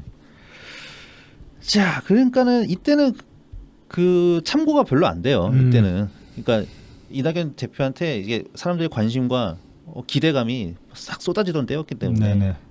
그 다음이랑 비슷한 거는 오히려 이제 이 2021년에 예. 송영길, 우원식, 홍영표 이렇게 해서 송영길이 당선이 되던. 간당간당하게 됐죠. 네, 아주 뭐 그 1% 차이도 아니게 최종 합친 게. 네네. 그렇게 이제 송영길이 됐는데 이 권리당원 득표로 하면 그때 이제 홍영표 의원이 1등을 했었어요. 그쵸. 36.62%. 네. 그다음에 나머지들 송영길이랑 우원식이 35.95%랑 27.43%로 네. 얘네들이 합치면 이제 63.38% 정도 되는 거예요. 네네. 그러면은 이제 홍영표가 그래도 김진표 의원보다는 더 많이 가져갔는데 이게 또 우리가 가져갈 수 있는 최대치는 또 아닐 수 있어요. 최대치 이상이었죠. 최대치 이상이지. 그 홍영표 의원 같은 경우도 김진표 의원처럼 악마화가 안 됐기 때문에. 그렇죠, 맞아요. 네. 악마화 안 됐고 또 홍영표 의원은 그 직접 원내대표를 했었잖아요. 그렇죠. 그러면서 이제 패스트 트랙 굴린 게 그게 컸죠. 그 막 그 강병원이랑 그 사진 찍어가지고 나경원은 막 빠루 막 들고 다닐 그렇죠. 때. 그래서 정개특위, 사개특위 패스트 트랙 딱 성공시키고 어쨌든 그러면서 막 잘했잖아요 원내대표 때. 그렇죠. 그러니까 또 역시 직전에 오히려 이낙연 대표처럼 기대와 그렇죠. 신뢰를 네네. 받는 큰 인물이 됐죠. 네.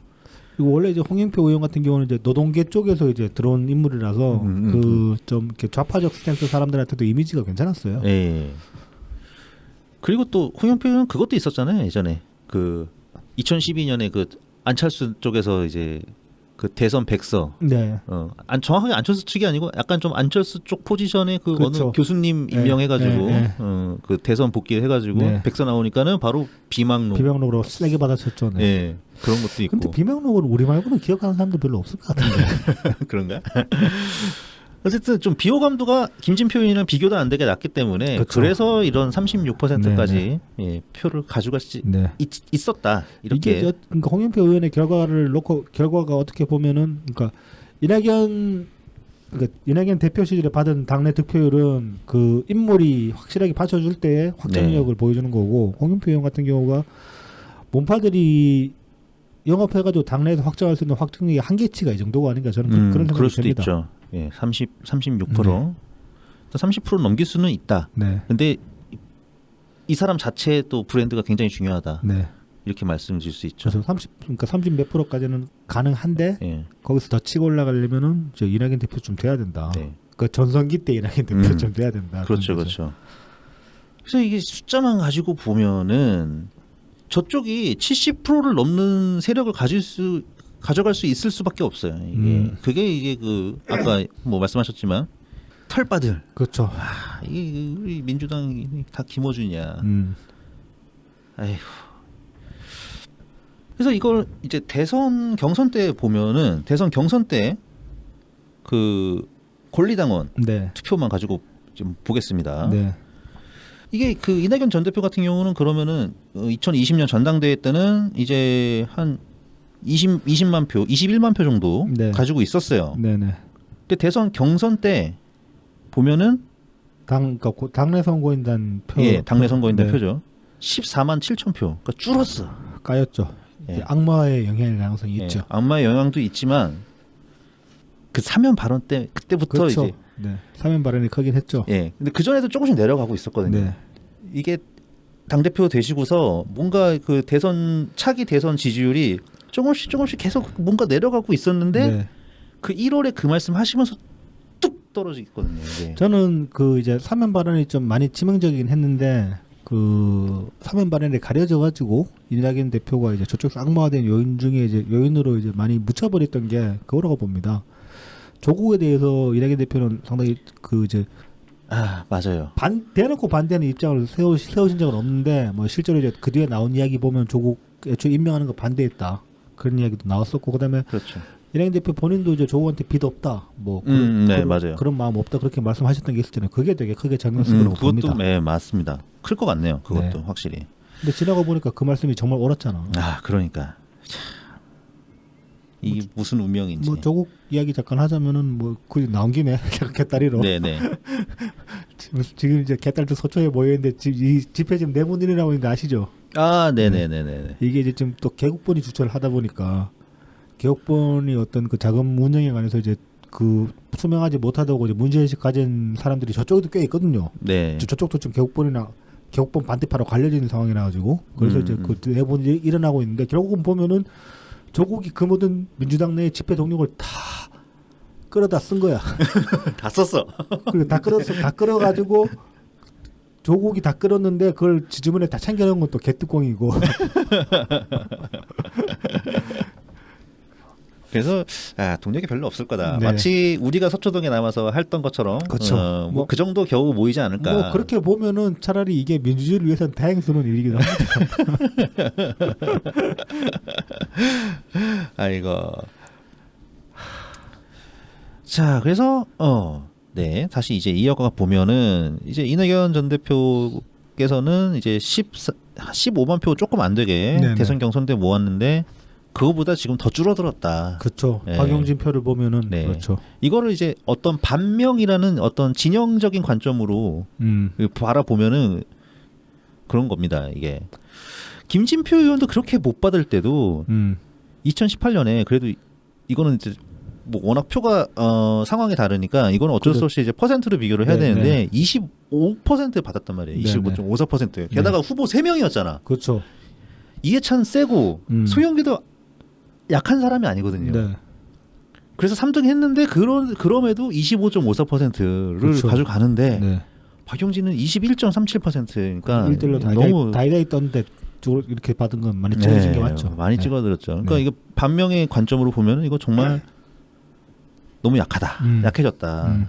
안 그래도 약했는데 더 쪼그라들었다. 네. 이렇게 느낄 수밖에 없는 거죠. 그래서 이 표가 좀 더 결집을 했어야 되는데 저는 조금 뭐 홍영표나 네. 뭐 전해철 같은 이런 이렇게 네임드 네. 국회의원들한테 좀 실망스러운 게 뭐 처음에는 그래 이재명 한번 바짓가랑이 들어보겠다고 그쵸. 못 나가게 해보겠다고 했는데 네. 실패했잖아요. 네. 그러면 이제 뒤에서 본인들도 불출마를 했으면은 뭔가 좀 표가 좀 모이게 뒤에서 이렇게 그렇죠. 암약 네. 뒤에서 이렇게 활약을 좀 해서 해줬으면은 그래도 이렇게 10만 표도 안 되지는 않지 않았을까 네. 그런 생각을 해보고 보는데 뭐 박용진이 영 시원치 않아서 그랬는지는 몰라도 어쨌든 너무 안 좋은 결과치를 남겨버렸다. 뭐 흐리멍덩하게 예. 정말로 이렇게 반면 깃발 한 번 들고 대차게 싸워야 될 그 시점이었는데 그때가 네. 뭐 좀 처음에는 뭐 하는 것 같이 그러더니만은 정작 이제 본 게임 들어가니까 흐리멍덩해가지고 존재감도 없고 뭐 하는 건지도 모르겠고 다들 그랬죠. 네. 그리고 또 하나는 대선 때는 뭐 어쨌든 이낙연이라는 후보 밑에 많지는 않아도 여러 의원들이 있었는데 그거 다 뽀개진 것 같다. 뭐 예를 들어서 이제 전해수 의원 개딸의 원조가 되셔가지고 서울시당 지역위원장으로 출마하시고 굉장히 상징적인 모습이라고 생각이 들어요. 킨텍스에서 마주쳤는데 그냥 에이 그래 마주쳤다고 뭐라 욕을 할 수 있겠어, 뭐 때릴 수 있겠어, 그런 수는 없으니까 그냥 에이 그러고 이제 등 돌리고 저기 가서 담배 한 대 피고 말았는데. 네. 그다음에 뭐 이제 김종민 의원도 뭐 요새 무슨 생각인지 모르겠어요. 홍영표 의원보다 생각을 더 모르겠어요. 이분은 뭐 그냥 뭐 자기 정치 하시는 것 같은데 말씀 들어보면은 근데 뭔가 이렇게 일관성이 뭔가가 이렇게 딱 하나로 관통하는 뭔가가 없어. 저는 뭐 그 일관성도 일관성이고, 저는 그래서 그 양반들한테 정말 묻고 싶은 게, 그렇게 생존해가지고 정말로 정치를 하고 싶은 게 뭐냐라고 나는 묻고 싶어요. 그러니까요. 예. 이렇게 막 그 편법, 그러니까 뭐 정의를 무시하고 정의라는 말이 너무 거창하긴 한데 정의를 무시하고 뭐 정의 도덕인 거 다 무시하고 불법 용인하면서 그거 눈 감아주면서 그렇게 해서 정치적으로 그러니까 정치적으로 이루고 싶은 게 뭐냐라고 나는 묻고 싶어요. 그러니까요. 그런 거 없는 세상 만들려고 정치하려는 거 아니었나? 하여튼 너무 무기력하게 패배하는데 일조했다. 네. 일조를 했고, 도대체 거기에 대한 앞으로 도대체 뭘 할 건지 도저히 알 수가 없다. 지금 이제 그 이재명 소환 관련해 가지고 보면은 저기 누구야? 그 서른 의원도 이제 무슨 뭐 저기 정치적 탄압 그딴 소리 했고, 박용진 의원도 뭐 무리한 소환이다 뭐 그런 식으로 얘기를 했어요. 근데 저는 뭐 박용진 의원이 무리한 소환이다 그런 거는 이해하겠어요. 왜냐하면은 그래도 그나마 전당대회 때 열심히 들이받았기 때문에, 들이받은 뒤에 박용진 의원 살아남아야 될 거 아니야. 그러니까 그 경우 같으면 난 한 번은 눈 감아주겠어요. 근데 서른 의원은 나는 이제 눈 못 감아주겠는 게, 그 양반 뭐 저기 지난 대선 때 일행의 캠프에 있을 때만 해도 뭐 이제 의원 생활 이걸로 끝날 것처럼, 이번이 마지막인 것처럼 그렇게 얘기를 했단 말입니다. 그랬으면 뒤에 안 보고 들이받아 봐야 되는 거 아니야, 끝까지? 근데 계속 갈팡질팡 하고 있잖아. 이번에도 전당대회 때 그 컷오프 되시기 전에 얼마나 세게 나왔습니까? 그렇죠. 세게 또 컷오프 되고 나니까 또 이상한 소리 하고, 뭐 이제 와서는 또 지금 와서 또 이재명 소환이 말도 안 되는 그런 소리 하고 있으니. 저는 서른 의원이 하셨던 말씀 중에 가장 저 개인적으로 어처구니 없다고 생각한 게 뭐였냐면은 막 지금 당내에 이재명에 반대하는 사람들의 막 그 속내가 막 부글부글 끓고 있다. 끓기는 뭐 개뿔. 그 결과가 이거 아닙니까? 자신은 컷오프 당하고. 네. 예? 서른 의원, 저 그렇게 감각이 없으신 분인지 난 이번에 정말 제대로 알겠더라고요. 뭐, 진짜 참 말지 진짜. 그러니까 이번에도 그냥 가만히 계시면 되는데 그러니까. 뭐 물어본다고 뭐 그걸 대답을 또 다 해. 왜? 아니 뭐 그리고 뭐 기왕 그렇게 이제 뭐 내일 없는 사람처럼 할 거면은 진짜라면 질주를 끝까지 달려보든가 달려보기라도 하든가. 갔다가 왔다리 하고 뭐 갈팡질팡하고 참 진짜. 하여튼 서른 의원 선수가 참 부끄럽다. 선수가 많이 부끄럽습니다. 네. 박지원처럼 굉장히 화려한 드리블 이런 건 아니더라도. 박준도 지금 텔레비 나와서 이상한 소리 하고 있잖아 지금. 그분은 근데 나는 항상 뭔가 그 딱 목표가 뚜렷한 것 같아. 지금은 뭔가 복당하고 싶다. 민주당에 돌아오고 싶다. 근데 그 이유가 궁금하죠. 할비 그만해서 다 늙어가지고. 그러니까 이 영감님이 혹시 뭐 좀 캥기는 거 있나? 그래가지고 나도 좀 조끼 좀 나눠줘. 이런 시그널을 보내는 거 아닌가 이제 그런 생각에 얼핏 뇌리를 스치는데 모르겠습니다. 이분은 했던 어쨌든 이분은 뭔가 재밌어. 그래도 서른 의원 재미없어요. 재미도 없죠. 재미도 없지. 재미도 없어. 일도 없어. 뭐 그래서 저는 사실 지금 뭐 저기 소환조사에 대해서 이제 그 이재명 실드를 치고 있는 박용진보다 아직까지도 흐리멍덩한 홍영표나 전해철 같은 인간들이 저는 짜증 납니다. 사실. 답답합니다. 좀 뭐 역할을 좀 해주셔야 되는데. 정치 좀 얍삽하게 하지 말라고 제발 좀 한 번만이라도 좀 대국적인 모습을 보여달라고. 뭐 뒤에서는 그러니까 뭘 하셨는지 모르겠어요. 알 수가 없죠. 그러니까 뭘 하셨을 거라고 생각했는데 결과는 너무 나쁘다. 그렇죠. 예. 네. 뭘 하셨다 하더라도 결과가 너무 나쁘다. 네. 뭘 했다 해도 존나 무능한 거지 뭐. 예. 뭐 그렇게까지도 갈 수 있는 거죠. 네. 예. 하여튼 그래서 지금 뭐 갈 길이 너무 멀고 참 분당에 대한 가능성조차도 이게 굉장히 어두워진다. 그렇습니다. 뭐 네. 명분도 없고 아니 누가 탈당을 같이 하겠냐고. 깃발 들 사람도 없고 예. 지금 상황은 그렇죠. 예. 오히려 안철수한테 비웃음 당할 수도 있는 거야. 그렇습니다. 예? 만약에 네. 뭐 꼴랑 뭐 한 5명 이렇게 탈당한다 생각해 네, 보십시오. 안철수가 비웃지. 뭐 그렇죠. 네. 그러면은 모두가 비웃죠. 어? 총선 때 그 탈 분당해가지고 당 만들어서 그럼 누가 표 찍어주겠냐고요. 뭐 이제 그렇게 탈당하더라도 좀 결기 있는 모습을 보여주고 그 이제 탈당하게 되는 과정까지의 어떤 그 서사를 확실하게 결기 있는 모습으로 쌓아가지고 그렇게 해서 나가게 되면은 그나마 뭐 많은 사람들이 비웃더라도 뭐 탈당하면 우리는 당원으로 갈 거 아닙니까? 그러면 당원은 우리라도 더 단단하게 결속할 수 있는데 지금은 그런 어떤 이제 그 저항의 서사를 쌓아주면은 그런 결기 있는 의원들조차 당내는 없어 보인다. 네. 네. 그게 제일 이제 안타까운 거죠. 그래서 분당 자체를 포기해야 되는 거 아닌가? 뭐 그런 생각도 조금 들고요. 뭐 근데 이거 갑자기 또 이렇게 우울한 이야기로 하는 거야. 이거 결론 되게 우울합니다. 어쩔 수 없어요. 네. 근데 이 숫자를 정리해 보면은 긍정적인 시그널이 단 하나도 없어. 그렇죠. 단 하나도 없어. 그리고 이제 애초에 우리가 이제 이걸 기획했던 것도 최대한 좀 객관적으로 보자. 네. 어떤 이제 사실은 이 단순히 숫자만 놓고 얘기하는 것도 좀 어폐가 있긴 하죠. 뭐 밴드건 효과 같은 것도 고려해야 되는 것들이 있고, 그다음에 뭐 어떤 네. 여론의 동향 같은 것도 좀 이렇게 감각적으로 파악해야 되는 그런 부분들이 있는데 그런 것들 일부러 배제하고 그냥 숫자만 가지고 얘기를 하는 이유는 한 번쯤은 객관적으로 이제 놓고 어떤 그 희망회로 돌리지 말고 현 상태 파악. 네, 상태 파악을 하자. 네. 뭐 그렇다고 해서 더 이상 절망할 것도 없잖아, 사실. 그렇죠. 더 나빠지지는 않아요. 네. 이거보다 더 나빠진다고? 네. 아이고, 저 힘들 거라고 봅니다. 그러니까 결론을 한번 내려주시죠. 사실 뭐 결론은 뭐 내릴 수는 없죠. 이게 시작점이니까 네. 여기서 어떻게든 뭐 누가 될지는 모르겠습니다. 이낙연 전 대표께서 나중에 귀국을 하시면은 이낙연 전 대표께서 구심점이 될 수도 있고 아니면 그 전에 또 누가 뭐 좀 할 수 있는 사람이 있으면 좋겠어요. 네. 왜냐면은 이낙연 전 대표께서는 돌아오셔도 일단 원외이기 때문에 그렇죠. 쉽지 않을 거란 말이죠. 네. 그러니까 당내에 누군가가 도움이 돼야 되거든요. 네. 호응할 수 있는 사람이 있어야 되는데 네. 그게 지금으로 봐서는 별로 아마 모르겠다. 네. 어떻게 될지. 눈에 들어오는 사람이 없죠. 네.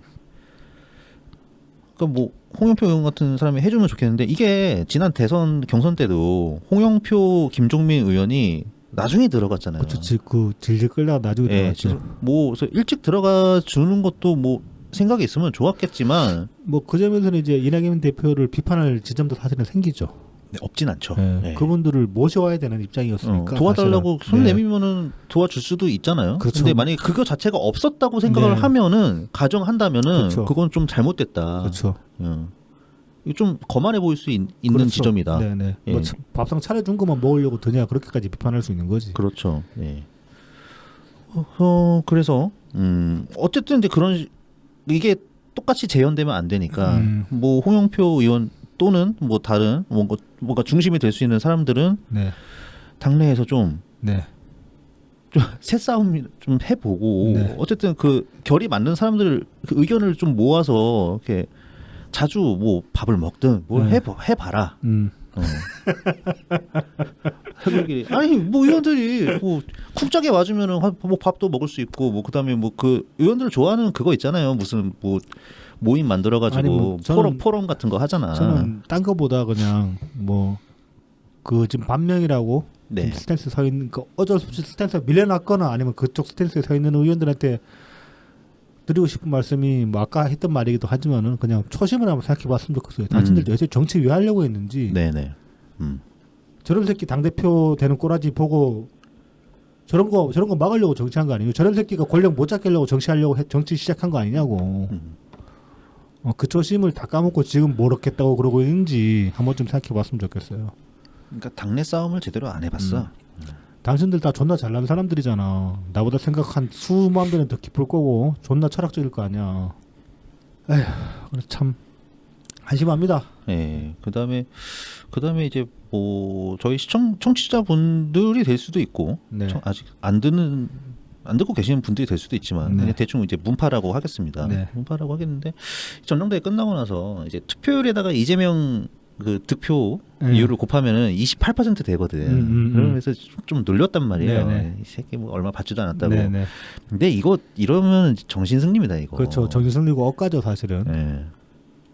아니 그 이재명을 그렇게 놀리면은 박용진 못 되는데 박용진 먼지처럼 됩니다. 7.93% 돼요. 같은 식으로 계산하면 그렇죠. 박용진 10%도 10명에 1명도 지지를 안 해준 네. 거야 박용진은. 그리고 그 7.93%가 우리란 말이지 바로. 그렇죠. 다른 우리가 것도 되죠. 아니고, 예.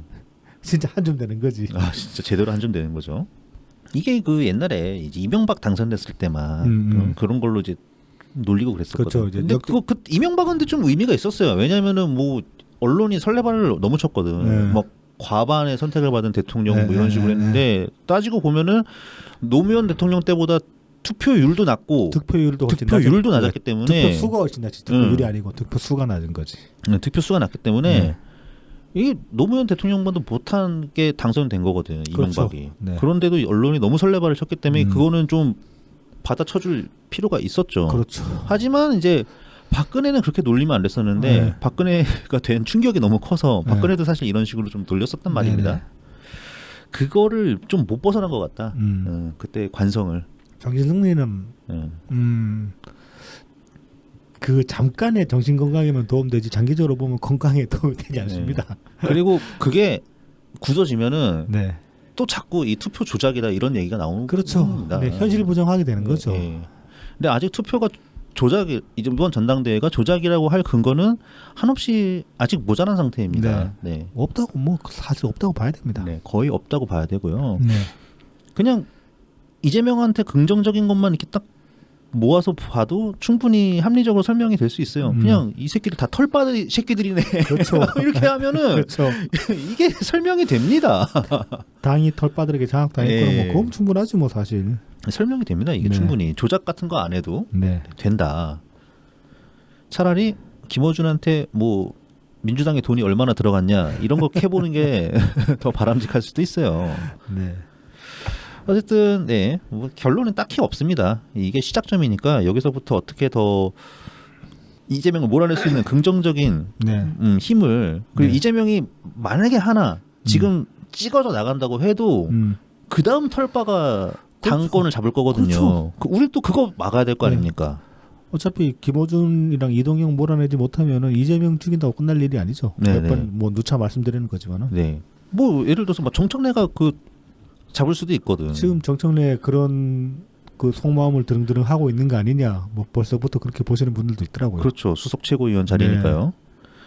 어쨌든 그것도 역시 막아야 되는 거는 마찬가지이기 때문에 네. 그런 것들이랑 우린 계속 이제 한판 붙어 나가야 되는 거죠. 그렇습니다. 뭐 설령 탈당하고 신당을 창당한다고 해도 걔들이랑 싸워야 되는 거죠. 그렇죠, 그렇죠. 김어준 털 잡고 싸워야 네. 되는 거고. 우리가 뭐 얘네들만 아니면은 이긴다 그런 낙관적인 상황이 아닙니다. 그렇죠. 네. 그래서 그거를 네. 이제 좀 서로 네. 인식을 해보자. 뭐 그리고 그런 이제 의미에서 네. 준비한 겁니다. 뭐 오늘은 좀 시간이 부족해서 더 이상 여기다가 이제 더 붙이기는 힘들겠는데 뭐 다만 이제 우리 스스로 우리 입지를 좁혀왔다. 뭐 그거는 한번 좀 생각해 보셨으면 좋겠다. 그런 네. 말씀드리고 싶습니다. 추가로. 네. 그래서 네. 이번 전당대회 정리는 이걸로 네. 마치고요. 이제 다음 소식으로 넘어가겠습니다. 이제 이거 거의 이제 고정으로 자리 잡았죠. 평산마을 소식. 네. 평산. 끝은. 네. 자 이제 이번에도 보면 이제 8월 27일 대통령 트위터부터 한번 쭉 보겠습니다. 8월 27일 대통령 트위터 보면은 어떤 읽어주시죠. 네, 유흥식 추기경님의 서임식이 오늘 바티칸 성 베드로 대성전에서 프란치스코 교황님의 주례로 열립니다. 거듭 축하드립니다. 왜 거듭 축하드린다고 했느냐? 이걸 보면 지난 5월 30일 트위터를 보시면 알 수 있습니다. 네, 유흥식 대주교님께서 한국 천주교 사상 4번째 추기경이 되셨습니다. 한국인 최초로 교황청 성직자성 장관에 임명되신 지 11개월 만입니다. 한국 천주교회는 물론 우리나라 위상을 한층 높인 큰 경사이며 매우 기쁜 소식입니다. 진심으로 축하드립니다. 아무래도 이제 이건 대통령이 천주교 신자시니까 더더욱 그렇죠. 이제 기쁜 마음으로 이제 이런 글을 올리실 수 있겠죠. 자, 이제 이어서 이제 5월 28일 또 트위터를 올리셨습니다. 네, 이제 8월 28일에 5월이 아니고 8월 28일. 네, 8월. 네. 평산마을 작은 음악회, 가을의 문턱, 감나무 마당 별빛 아래 열린 따뜻한 음악회를 마을 주민들과 함께 즐길 수 있었던 것은 최고의 호사였습니다. 막간에는 풀벌레 소리, 즐거운 무대를 선물해 주신 신한균 선생님과 양산의 음악인들께 감사드립니다. 주민들께도 모처럼의 치유와 위로의 시간이었습니다. 여기 이제 대통령님 말씀하셨다시피 이제 신한균 선생이 이제 말하자면 주최를 하셔가지고 이렇게 이제 한 1시간 좀 안 되게 그런 작은 음악회가 열렸습니다. 요거 이제 보시고 싶으신 분들은 8월 31일에 이게 유튜브로 업로드 됐어요. 유튜브 엠키타카라는 채널, 엠키타카라는 채널에 이제 단독 공개가 되어 있으니까 한 번씩 봐주시면 좋겠습니다. 요 유튜브 채널에서 좀 이렇게 재밌는 점이 하나 있는데 업로드하면서 경고문 하나 붙여놨어요. 무단으로 쓰지 말라고. 무슨 얘기냐면 이거 저기 뭐야 저 오파 새끼들이 또 이렇게 따다가 또 쓰레기 같은 데다 쓰레기 같은 영상이 붙일 수도 있으니까 그런 거 이제 원천 차단하고 그 보는 족족 저작권으로 걸어버린다고 그렇게 이제 엄포를 놨더라고요. 아, 네. 잘하신 것 같습니다. 그거는. 야, 이게 뭐 상징적이죠. 이 음악회가 가능했다는 거는 그만큼 그래도 이 혐오파리범들의 소리가 좀 많이 멀어졌다. 그렇습니다. 네, 요 대통령 트윗에서 보면 막간의 풀벌레 소리라고 하셨는데 음악회 중간에 보면은 잠시 연주를 멈추고 그 무대에서 이제 연주를 멈추고 그 연주자가 이야기를 하는데 잠시 한번 그냥 그러니까 멈춘 요 상태에서 한번 소리를 들어보라고.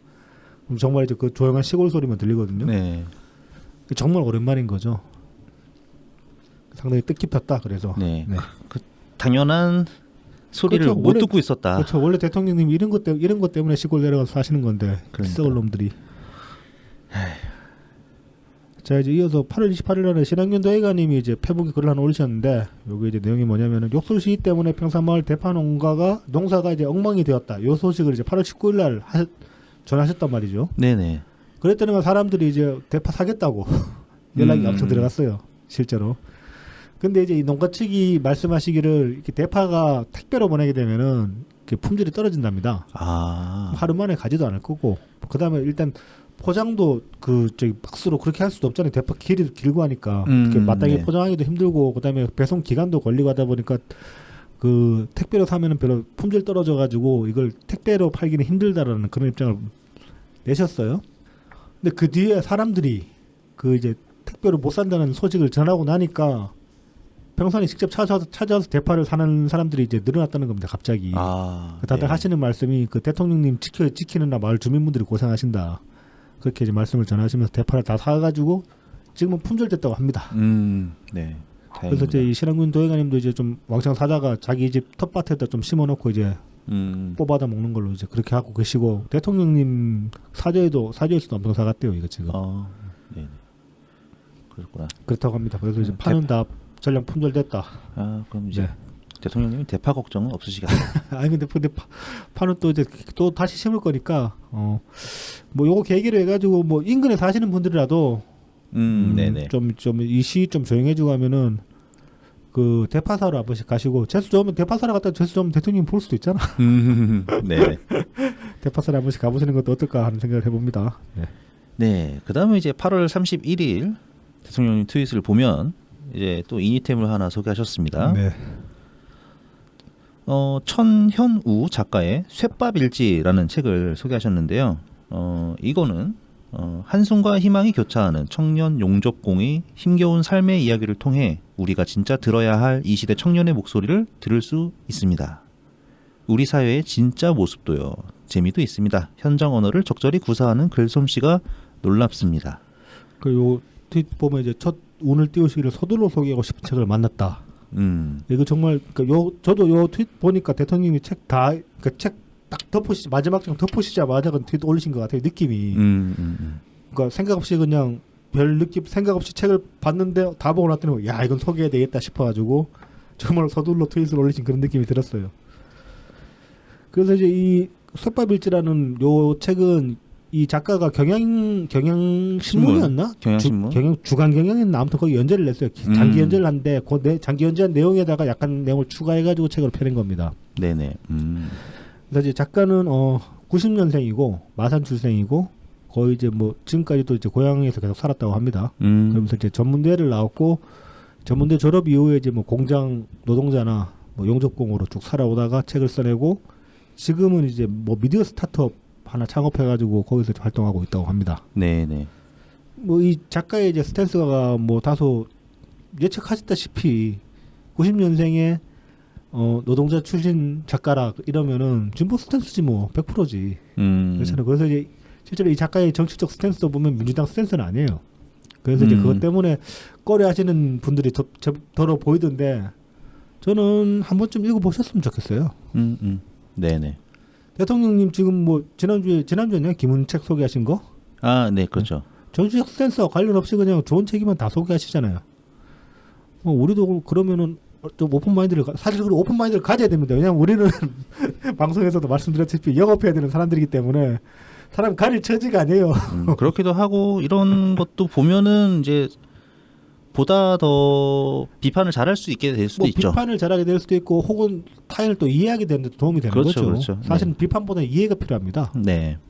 뭐 진보라고 무조건 막 그럴 게 아니라 이해해야 됩니다. 그렇죠.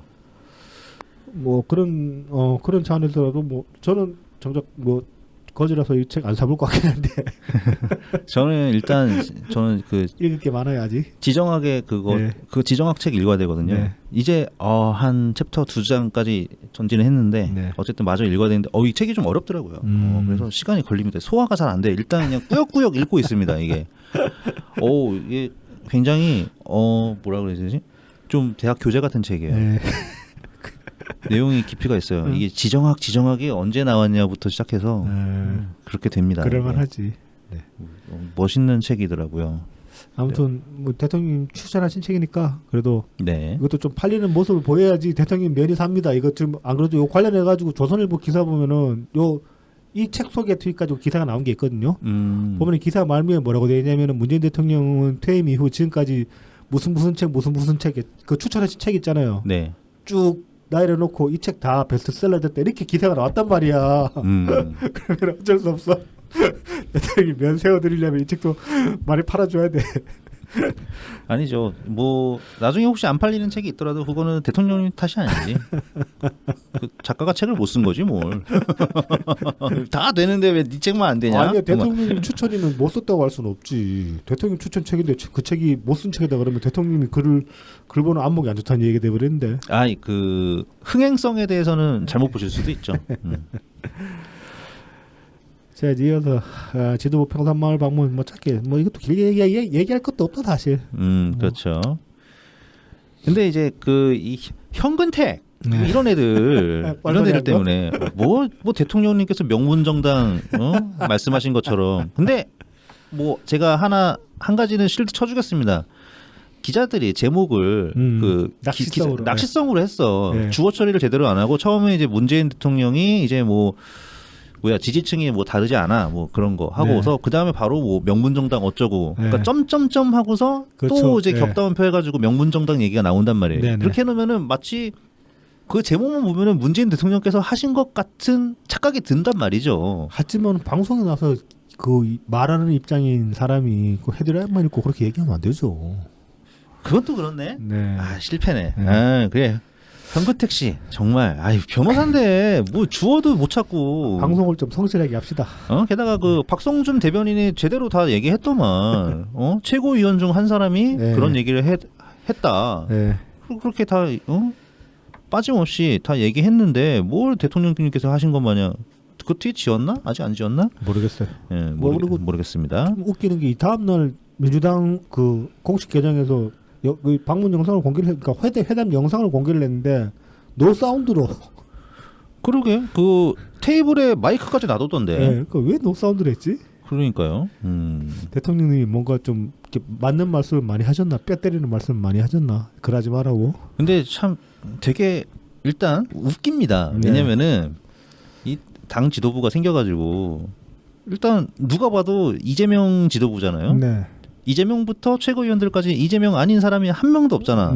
뭐 묘하게 욕을 먹는 고민정이 있긴 하지만 그냥 그러면 뭐 이재명 당 지도부 해가지고 이제 딱 하면 가면 되는데 네. 굳이 마치 그 뭐 조선이 명나라에 가는 것처럼 평산마을에 내려가가지고 네.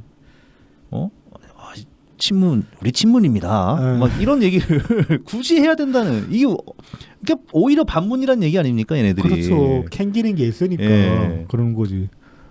대통령 퇴임하셨어. 친문 아니어도 상관없어. 그러니까요. 네. 예. 퇴임하셨는데 뭘. 그러니까.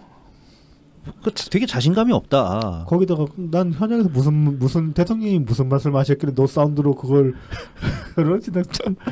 하여튼 모르겠습니다. 네. 그 저기 복화술 하시는 분 있으면은 복화술이 아니라 그 뭐야 독성술 하시는 분 있으면은 한번 초빙해가지고 그 영상 보고 좀 녹취록 따달라고 하고 싶더라 진짜. 예, 그러게요. 근데 애들 근데 표정이 되게 안 좋더라. 뭐 1시간 동안 이렇게 좀 눈썰미 있으신 분들이 눈썰미 있으신 주부분들이 말씀하시기를 네. 그 상차림이 보면은 그냥 후딱 꺼지라는 그런 메시지였다고. 그럽니다. 그 다들 표정이 안 좋은데 네. 단 한 사람만 표정이 좋더라고요. 누구요? 고민정. 완전히 해봤지. 헤맬 거. 대통령님 좋아하니까 초롱초롱한 눈으로 이렇게 대통령을 바라보고 있더라고요. 아이고 참. 자 이어서 이제 보면 이번 주 들어가지고 그 트위터리 한 몇 분께서 대통령님의 따봉을 받으셨습니다. 아, 네. 그래서 제가 아주 가문의 영광이 되신 분들이 이제 저희 청취자분들 중에도 있고 그런데 오, 네네네. 이게 이제 뭐냐면은 그 문준영 작가의 유튜브 작품 링크를 걸면서 이제 그 좀 많이 관심 가져달라 그렇게 이제 홍보를 하신 분들이에요. 그분들이. 아 맞아요. 작품이 올라왔더라고요. 네, 그래서 문준영 작가의 작품이 뭐냐면 8월 29일에 이제 업로드된 별을 쫓는 그림자들이라는 이제 작품입니다. 작가의 설명을 이제 보자면은 뭐 별을 쫓는 그림자들은 평문과 입체 사이를 오가는 그림자 아이들에 관한 것으로 설치 예술을 통해 그려지는 이야기입니다. 이게 이제 빛이랑 그림자랑 그 증강현실을 활용해가지고 네네. 구성한 거죠. 이거 참 진짜 저는 이 작품이 설치 미술이지만 되게 의의 있다고 보는 게 보통 설치 미술 그러면은 철학적인 메시지 집어넣어가지고 그 어른들도 보면 이게 뭐지 싶은 게 많아요. 네. 근데 문준영 작가 작품 보면 뭐 남녀노소 누구나 상관없이 가서 보면은 뭔가를 얻을 수 있는 그런 작품이란 말입니다.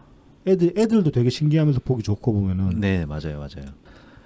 그래서 이제 이 작품을 한번 이제 온라인으로 보시고 싶으신 분들은 유튜브 채널 준문입니다. 영어로 JONMON 문준영 작가 채널을 들어가서 보시면 되고 뭐 거기 보면 이제 관련 홈페이지나 인스타그램 계정도 있으니까 참고를 하시면 되겠습니다. 네. 자, 그다음에는 마지막으로 네, 장사치 소식. 혐오파리범들 소식입니다. 그래서 그렇게 됐군요. 8월 29일에 이제 이재명이 이제 싹 다 끌고 내려갔는데 네. 그때 이 혐오파리들하고 대립이 있었다고 합니다. 혐오파리들이랑 또 이쪽 유튜버들도 있었고 그다음에 또 이제 한 100명 정도 사람들이 있었다고 그래요. 지지자들이. 네네. 그래서 이제 좀 소란이 있었고 뭐 소란이야 그렇다 치는데 이 한 20개 정도의 이제 이쪽 유튜버들이 내려가서 그걸 라이브로 중계를 했다고 해요. 뭘 중계한 거지? 사주에 들어가는 그 장면이 그게 무슨 의미가 있지? 뭐 얼마 받았니? 그러니까 슈퍼챗 얼마나 땡겼니? 궁금하다. 네. 뭐 예. 참 그래서 좀 지긋지긋하다. 그거를 네. 보고 있으니. 그리고 이제 8월 30일에는 그 이제 주요 혐오 장사치 중에 하나였던 이제 공비소탕이라는 채널이 폭파가 됐습니다. 여러분들 신고를 하셔가지고 물론 이제 부계를 파서 이제 복귀를 하려고 하겠지만은 지금 보기도 보이는 족족 계속 신고를 넣고 있습니다. 사용자 신고를 넣어가지고 네네. 아예 그냥 이제 걔 존재 자체를 유튜브에서 지워버리려고 이제 그런 이제 작업들을 하고 있습니다. 그리고 이제 8월 30일에는 그 악질 유튜버였죠, 깡통. 네네. 얘가 이제 그 구속이 됐어요. 아, 네. 실명이 최영일이더라고. 이제 기사에도 나오니까 이제 실명 써도 될 것 같은데 깡통 최영일이 구속돼가지고. 네. 울산지검 형사 5부에서 이제 31일 날 구속 기소를 했어요. 이 사람을. 네, 그래서 혐의들이 이제 스토킹이랑 특수 협박죄, 네, 특수협박죄, 특수폭행죄, 특수 폭행도 네, 있고, 폭행도 있고 뭐 한 4-5가지 됩니다. 혐의가. 그래서 이제 검찰이 밝힌 보도자료를 보면은 이걸 이제 집시법으로 보기에는 너무 막 나갔다. 네. 뭐 한참 나왔고 그다음 혐의점이 한 65개인가 그래요 지금 스토킹에 관해서는. 네네. 너무 나갔고 그래서 더 이상 이제 이거 뭐 어떤 표현의 자유, 집회의 자유로 용납할 수 있는 수준을 한참 넘어섰다. 뭐 그런 이제 결론을 내고 있습니다. 근데 이 새끼가 저기 구치소에 수감이 되고 나가지고 김 여사님을 뭐 맞고소를 하네 모욕죄로. 뭐 그랬다고 하죠. 근데 뭐 택도 없는 걸로 그건 일단 이제 뭐 쌉소리 하지 마라 그렇게 이제 까였고 네. 그다음에 이제 이어가지고 또 뭐야 구속적 부심이 참 까였구나. 까인 거. 네 맞아요. 구속적 부심. 구속적 부심 이게 재미있었잖아요 이게. 그러니까 구속적 부심 이날 이제 발표되는 날 이제 이 다른 유튜버들 이 혐오장 사씨들 모여가지고 저들끼리 뭐 삼겹살 처먹고 그러고 있는 와중에 그 장면을 라이브를 하면서 하는 와중에 이제 구속적 부심 기각됐다는 그 발표가 나오니까 얘들 기각된 게 좋은 건지 알고. 이야 정의는 살아있다고 막 하다가 그 수준인 것들이 무슨 시사 유튜버를 해 진짜. 아유 씨. 얘는 뭐 시사 유튜버는 아니죠. 그냥 그 혐오팔이죠. 아니 근데 자기들 딴에는 자기들이 정치 시사 유튜버라고 그러잖아. 아 그래요? 응. 대단하네. 외국 투사라고 그러잖아. 이보쇼. 그 애국 투사도 남 앞에서 하려면은 공부해야 돼. 이 사람들아.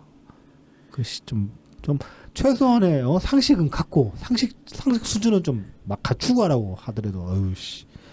무식해가지고 뭐 아무튼 뭐 이번 주에는 좀 혐오 장사치들에 관해서 이렇게 좀 청산되어 가고 있는 그런 네. 반가운 소식들이 있었습니다. 뭐 여전히 아직도 지랄을 하고 있긴 한데. 그래도 뭐 이렇게 서서히. 네. 그리고 그 옆 동네 왜 이장님 있잖아요. 예. 옆 동네 이장님이 그 뭐 음주운전하다가 네 그렇다고 합니다. 네, 적발되셨다고. 네. 아이고. 면회 취소됐다고 그래요. 예. 술 많이 먹은 모양이야. 아이고 뭐 그 시골에서 참 흔한 일이기는 한데 상대적으로. 네. 아이고 그 음주운전 하시고 그러십니까? 그러게 말입니다. 이장님씩이나 되셔가지고. 그러니까 모범이 돼야지 이장이면은. 그러니까요. 어쨌든 예, 면허 취소 축하드리고요. 네. 나중에 다시 뭐 따시던가 하세요. 네. 네. 자, 그럼 저희 이제 오늘 준비한 내용 여기까지고요. 저희가 이제 그 다음 주 추석이지 않습니까?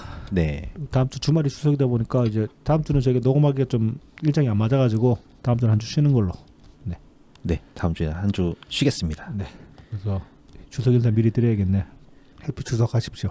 네, 추석 잘 한가위 연휴 잘 보내시고요. 네. 그 다음 주에 저희 다시 네, 찾아뵙겠습니다. 한 주 쉬고 돌아오겠습니다. 네, 감사합니다. 감사합니다.